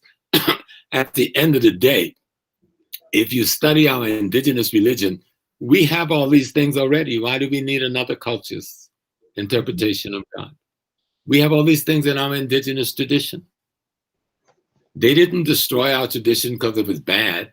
They destroyed it because it was competing with the one they were using to destroy our minds. You see? And so I grew up in a Christian church. I left it very early. I was a Muslim imam. I went to Mecca. I'm a Hajj Amin Shaheed. Okay? I went before the Rabat Alim al Islamim. I can Bismillahir Rahmanir Rahim as good as anyone. But I want to be who the universe created me to be. That is an African. And when the universe created me, the universe gave me a way to know it. That is our indigenous culture. Within our indigenous culture is our spiritual understanding and reality. And before I can look to my enemy's way, I must embrace my mother and my father's way. Because when my mother and father gave birth to me, they gave birth to themselves. I am my ancestors. And if I take the way of the murderers, I take the way of murdering myself. Let us pick this other call, Prof. There are a couple of calls coming in, and yeah, please, when you're making the calls, just go straight and keep it short so that we can pick all the other callers. Okay, thank you. All right, over to you. Thank you very much. Yes. Can you hear me? Yes, we can hear you. Go ahead. Yeah, my name is Kamala Omie. I'm calling from the UK, but in Nigeria. Okay.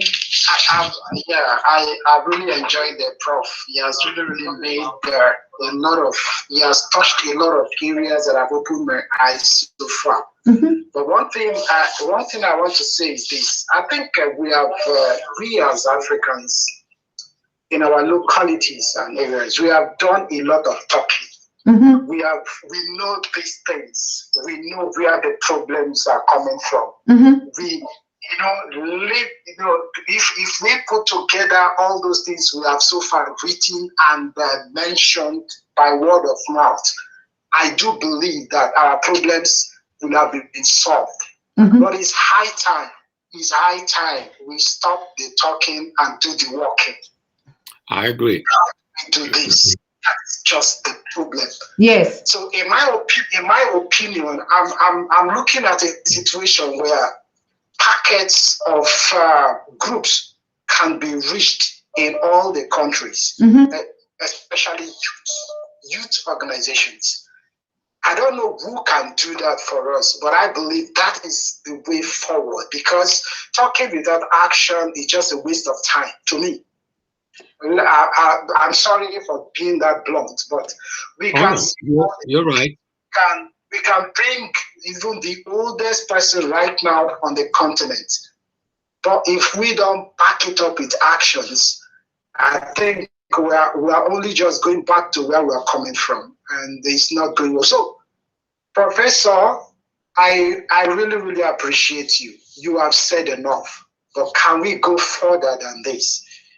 Yes. I And mean, let me tell you, so we can have a little more time for the others. first into them Yes. in all of the countries, so that we can form a common platform. A common platform. I was saying it some other time that if this common platform can be a political party in all the countries, carrying the same flag with the same ideology, then definitely that in 10 years' time, what we have said now can be achieved. Absolutely. It can be achieved. Thank you very much. Thank you very much. Just hold on, because Prof is going to answer, but before he even answers, I can guarantee you all what you're saying is existing. You'll be seeing the networks coming on the Pan-African Daily TV. We have the Youth Political Network that a young Ghanaian is putting up in all the countries. We have State 55. These are all stuff. The structures are there. We don't need to create anything new. We just need to package them and put it under the Pan-African Daily TV network. I think that's what Prof was recommending. Over to you, Prof. Yes, because what he's saying, as long as what we're trying to organize is not a replication of a European political party, but that what we are trying to organize is the creation and the replicating of an African value system that lives in every single country. We can call it what we may. You know, we can call it the sons of Africa, the daughters of Africa. We can call it the sons of light. We can call it the sons or daughters of ultimate light. But whatever, we must organize it in structural ways. I believe heavily in the cell system. You know, if you study cell system organization, you'll understand what I'm talking about, or the beachfront theory on how to organize cell groups in multiple places at the same time. But the ideological framework must be African, and it must be agreed upon by the group. That though it's in Yoruba land, it is still common in Akan land, it's still common in Zulu land, it's still common in Ndebele land, it's still common in Sudan, that this common African view takes into account the value system of any nation that exists. And that we can organize that group by organizing in clusters of tens. I was referring to the Asafo companies of the Ghanaian community, but all African community have their local militia, juvenile militia that we've allowed to fall apart since colonialism came in, that we need to reconstruct as a basis of moving from an indigenous place to use history to create an ideology that is not even create, but to resurrect an ideology that is fundamentally African, that's based on communal, collective, and cooperative behavior, economically, politically, and culturally. Okay, we'll pick up this other call. Hello? Hello, how are you? Fine, thank you. Welcome. Yeah, this is Daniel Bompertree from Sierra Leone, but I live in Washington, D.C. Okay. And yeah, I studied at Private College and Private College. Hello? Yes. Go ahead. We're listening. Yes. Yeah, so one of the things I have learned when I looked at Cheikh Anta Diop, right? Cheikh Anta Diop came to France in 1946, and yeah, he came to France in 1946 to study science, and he studied Egyptology among his courses. And so those courses were not introduced in Africa by the colonial powers when they were establishing colleges. Private College was established in Freetown, Sierra Leone. Private College was established in 1827. In the history department, they never structured a course on Egyptology. So like Prof has been saying, looking at the education from the educational perspective, what I think we need to do, and people are doing it all over the place, and Africans who are studying Egyptology are putting stuff together so as to be able to provide that kind of teaching, so that secondary schools and primary schools as well as universities in Africa, all across Africa, will be able to access this kind of Egyptology study from the African perspective, so that Africans begin to go back to history, because many Africans, over 90% of people are ignorant, and 90% of Africans are ignorant about the first civilization, the Kemet civilization, the African civilization.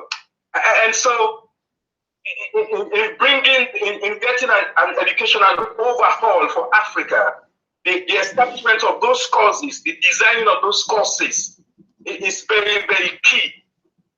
Yeah. Correct. Prof, you've been saying it over and over. Yeah.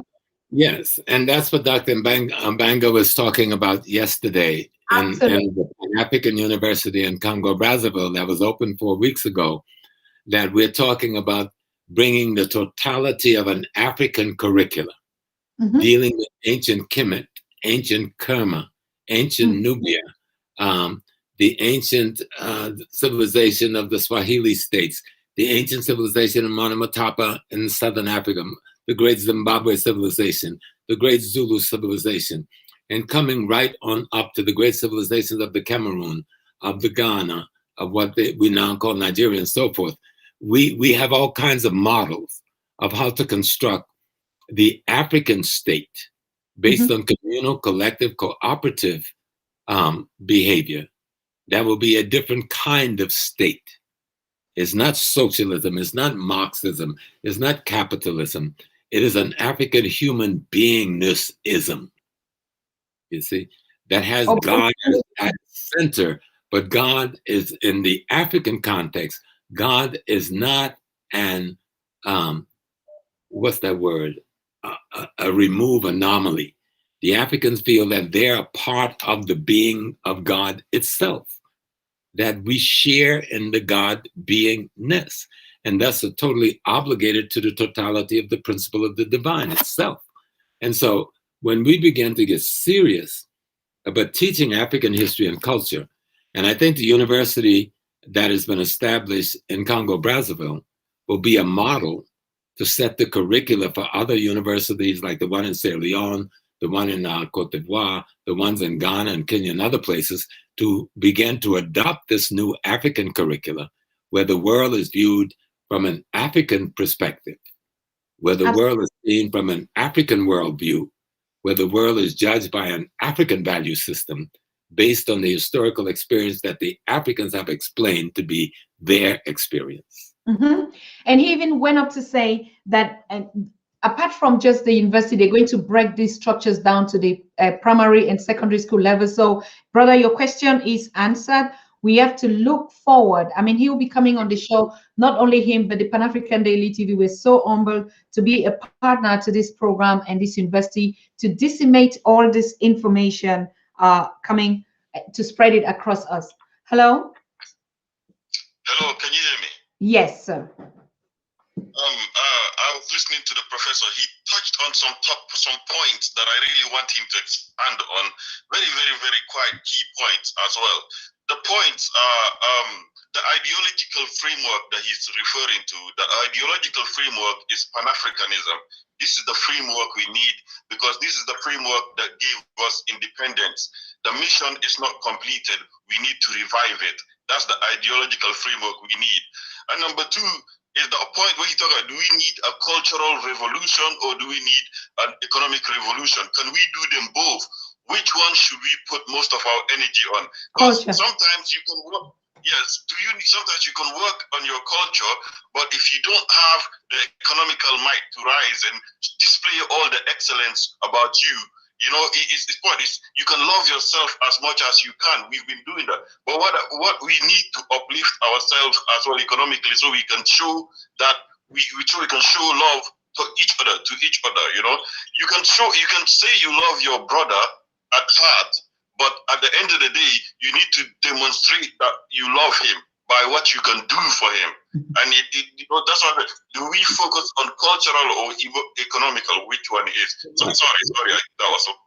Oh no, I understand your question because I've heard them so many times before. I don't understand you. You're on point, bro. Yes. Okay, over to you, Prof. Yeah, I don't think Pan-Africanism is the framework of our ideology, but Pan-Africanism doesn't have in it an ideology. Our cultures are ideology. We've got to move our understanding of culture from the European framework of culture, language and dancing and singing. Those are tools of culture. Culture is your ideology. It is your value system. It is your economic, political, and cultural purpose. And what we've got now, even when many of the brothers even Pan-Africanism was founded on the basis, and that was part of its fundamental weakness, of Marxism from its very inception. And it has crippled the movement from day one. So when we start talking about Pan-Africanism and ideology, and the African ideology is left out of the discussion, you're not really talking about Pan-Africanism, you're talking about a label. So we want the label to have a meaning. And that's why I talked about the communal, collective, cooperative, African ideological perspective, which have not been on the table at any Pan-African discussion that I know of. And that's been the problem, because culture is not dancing and singing. Those are tools. Culture is the ideology that informs the dancing and the singing. And you can't separate your culture from your economic. Your culture, your politics, and your economic is married. That's a tripod that's married together. They've got to be moving simultaneously in relationship to one another. So when you move, we talk about economic, politics, and culture. Economic is the wealth and the environment we live in, whether it's urban or rural, whatever that wealth is. How do you harvest that wealth and collect that wealth and aggregate that wealth? Politics, how you manage that wealth, the management system for that wealth. But your political system that manages the wealth is informed by the ethical, moral, fundamental foundation that we call culture. So the three of them must move together. We can call it Pan-Africanism, but it have to be a legitimate Pan-Africanism that have some African in it and not just a label. Okay. I think it's very, like I said, the enthusiasm and the fact that a lot of your viewers are following and they're asking this question is already like in the context that we're talking about, the wake up, and that Africans are really gaining a lot of consciousness. Imagine if we would have to, we're almost just at 8 months of the Pan-African Daily TV, but the feedbacks and the reports and the readiness for Africans to actually embrace these teachings is awesome. Now, Prof, how do we go from here? What is it that we should, even us from the Pan-African Daily TV, what is our responsibility in terms of mobilizing and building this network of conscious Africans? You don't get from home plate, if you're playing baseball, back to home plate without going to first base, second base, third base. That we have to accept starting out. So what is first base? We're talking about a reading list that people can get access to, because this is about changing your views based on information you did not have. Changing your views based on information you didn't have. So we need to start reading specific and select African scholarship that's dealing with economic politics and culture, that's dealing with food, clothing, and shelter, that's dealing with control of land, labor, and resources, meaning the continent of Africa being in African hands exclusively, dissolving, well, that would be third base, dissolving colonial treaties, abrogating them. It says it's over, no treaty. You get nothing unless you're going to sit down and rewrite the treaty. So your technology can service me and my wealth can service you. But to get there, we've got to organize people. You can't organize ignorant people because you just have a bunch of aspiring folks coming together fighting around their different little white ideologies. Exactly. We have to study African history so we can make very clear this is the African cultural ideological perspective, and this is what we are going to work from, nothing else. I don't want to hear about Marx. I don't want to hear about Lenin. I don't want to hear about George Washington. I don't want to hear about Wilberforce, nothing else. I don't want to hear about the man who started the Methodist Church or whoever. I don't want to hear about none of that. Let's talk about what is needed to move Africa from the white and yellow hands back into the black hand. Period. And I don't care who liked what I do. Idi Amin was right. He should have kicked all the Indians out and never let them back. You know, Obote made a mistake. Museveni made a mistake because they didn't understand what was going on. You go to Ghana right now, as beautiful as Ghana is, most of the essential business is still owned by Lebanese who played the same role in Ghana that the British had the Indian play in Uganda. Now let's study history. Let's analyze what's going on.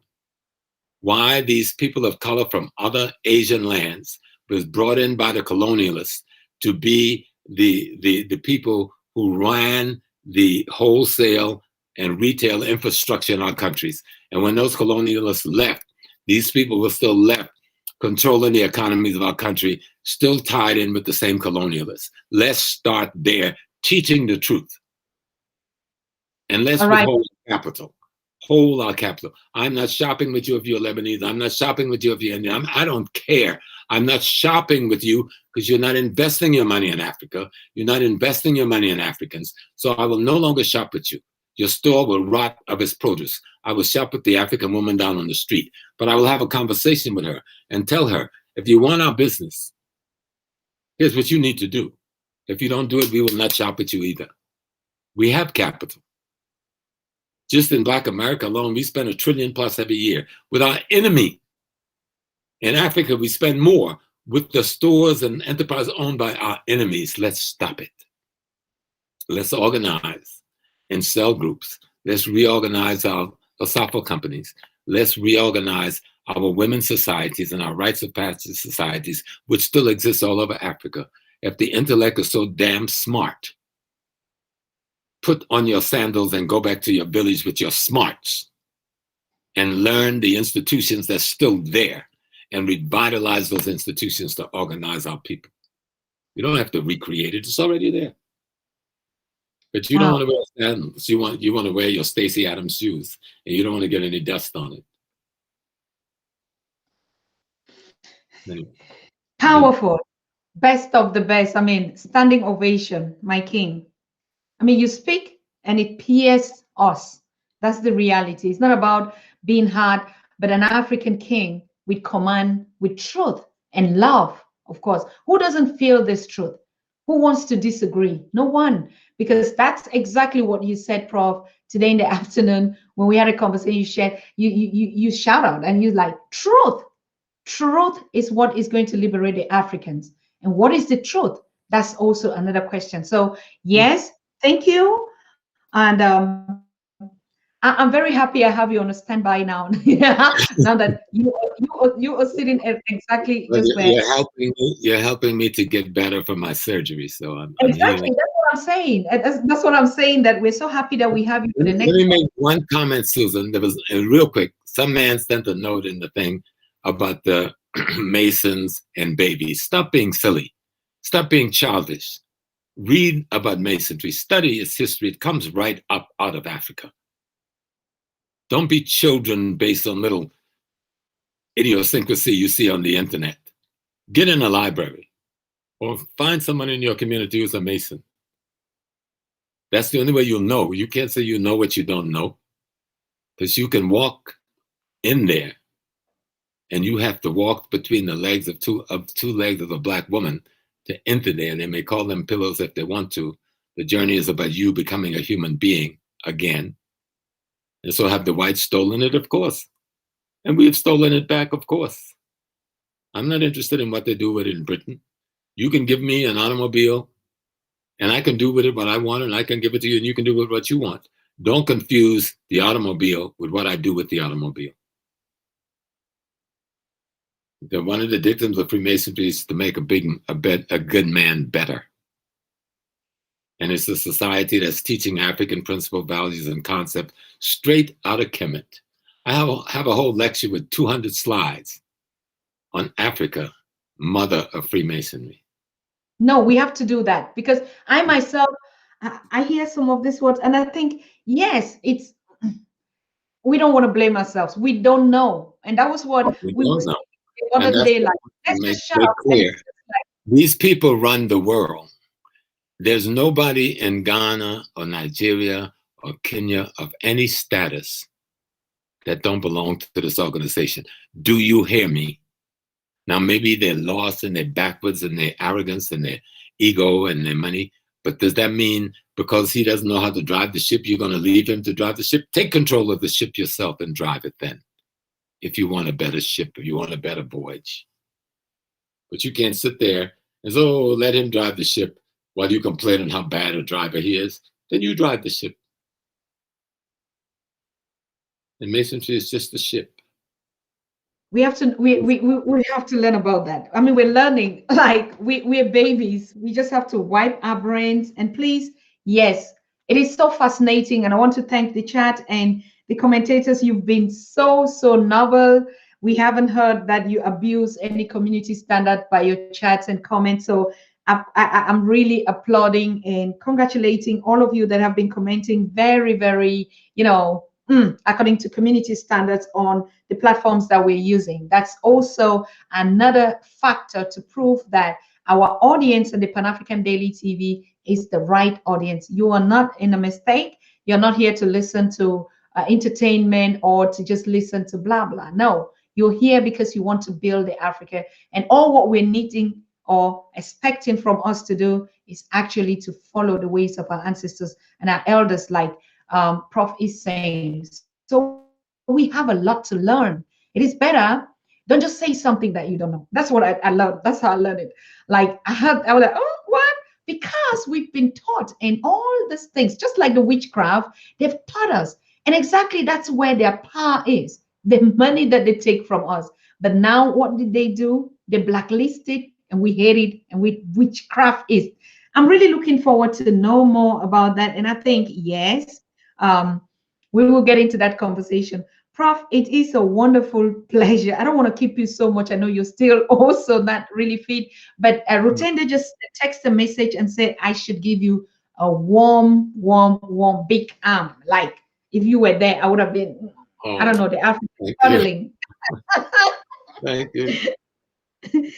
Like in the African culture, I would have taken my wrapper and I wrap you on it, like from the mother's perspective, right? So yes, and to you, our great audience, Rutendo, brother Rutendo, who was supposed to be on this conversation, but he's still going to come when he's strong from his own perspective, which is not really different from Professor James Moore, because they worked on. It was a collaborative topic, and every other topic that we'll be bringing in terms of history and culture and what we need to know that the topics are brought to you by these great professors to navigate our way forward. So Susan and Naisha and Patrick Kasarim and Iya Babot and Tumi do not create any topics, but are scholars who are our consultants and our advisors and our directors are the ones that are leading us on this journey. And so you can trust this source with all your might. Okay, I'm just a vessel or just sitting here and putting it. Naisha is just out there trying to organize.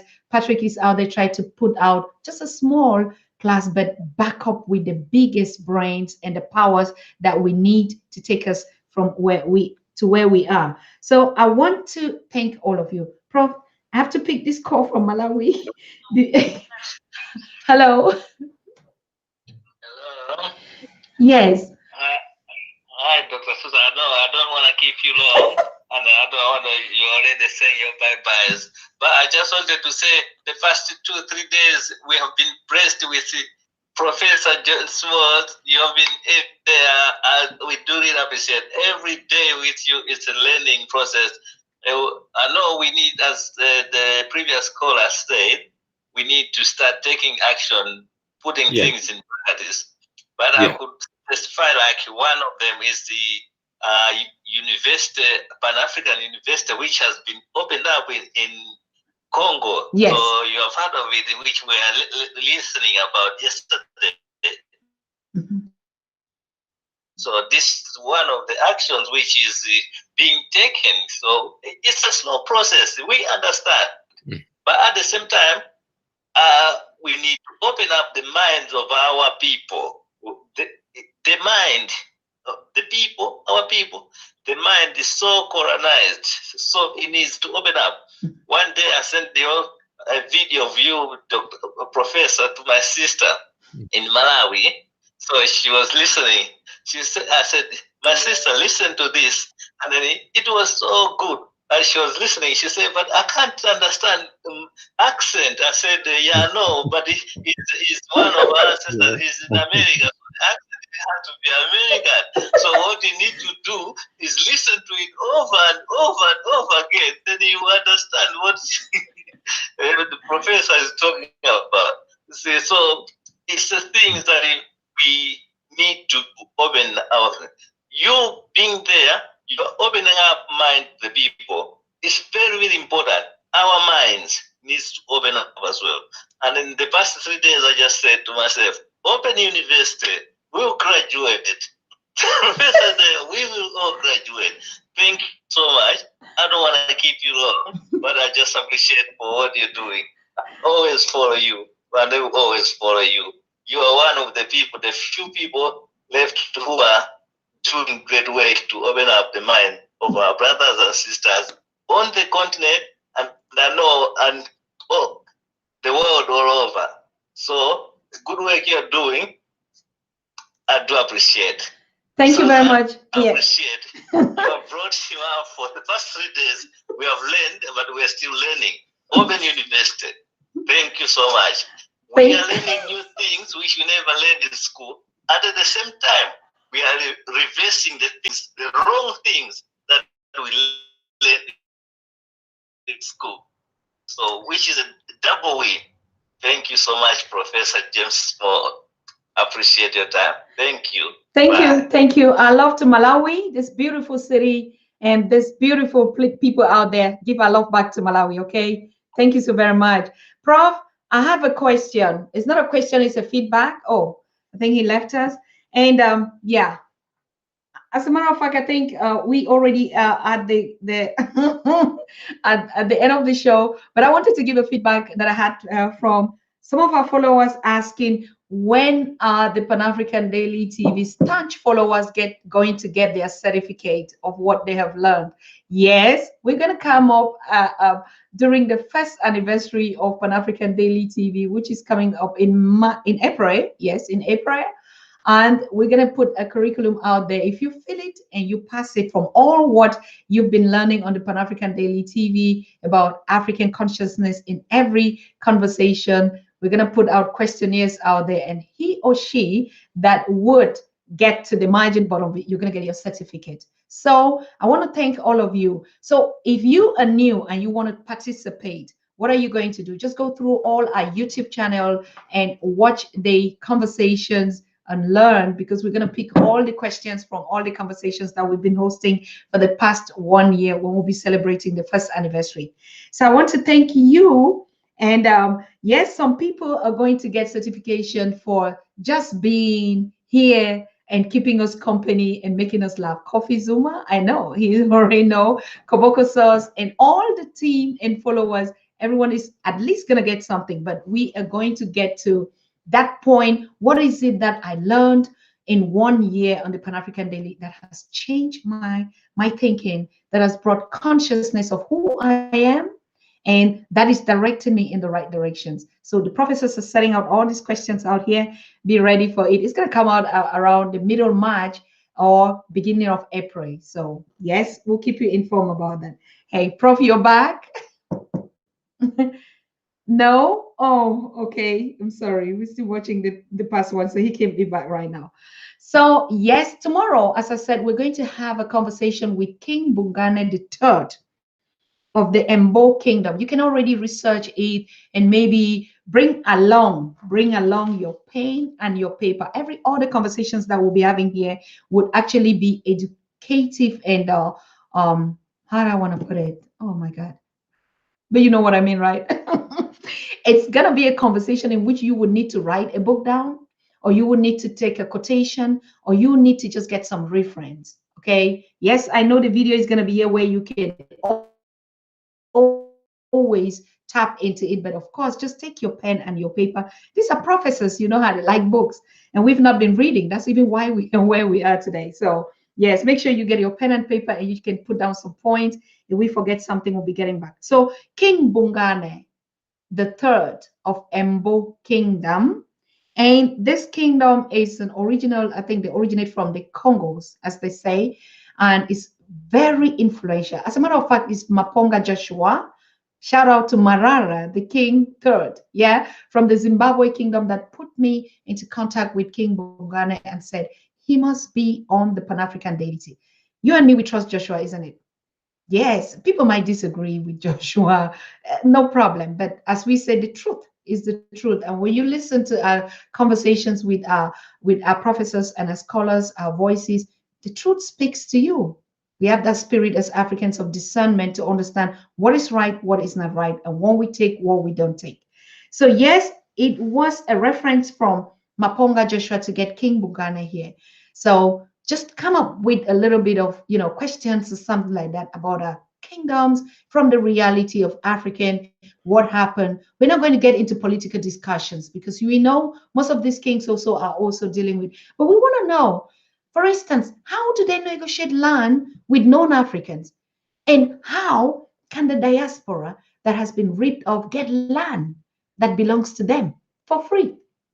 They own it for free. They're sitting on our ancestors' property, isn't it? This is very relevant. The kings don't own, as we say, they own the village and the land. They're all the gatekeepers of our ancestors' property. And you, like a son and a daughter of African descent and African people, no way that we're going to be buying properties that belong to us, isn't it? Most of the time, we become business people, even us ourselves, selling this land. We want to get into these kingdoms and ask what belongs to us. Yes. So if you are an African goddess like myself, you know what that means. A piece of land in any place in Africa is not sufficient because you own the whole of Africa. That is who you should be, and that is who you are, and claim it. Okay. So enough of this. How can I get land here? How can I buy land here? The kings are going to be telling us where our lands are, in which country, in which place, and we go and claim it. Yes. All right. So we see ourselves tomorrow with King Bongane III, yes, of the Congo. And you know, the Congo breeds, Africa breeds. So good night to you. We see ourselves tomorrow. Bye, bye, bye.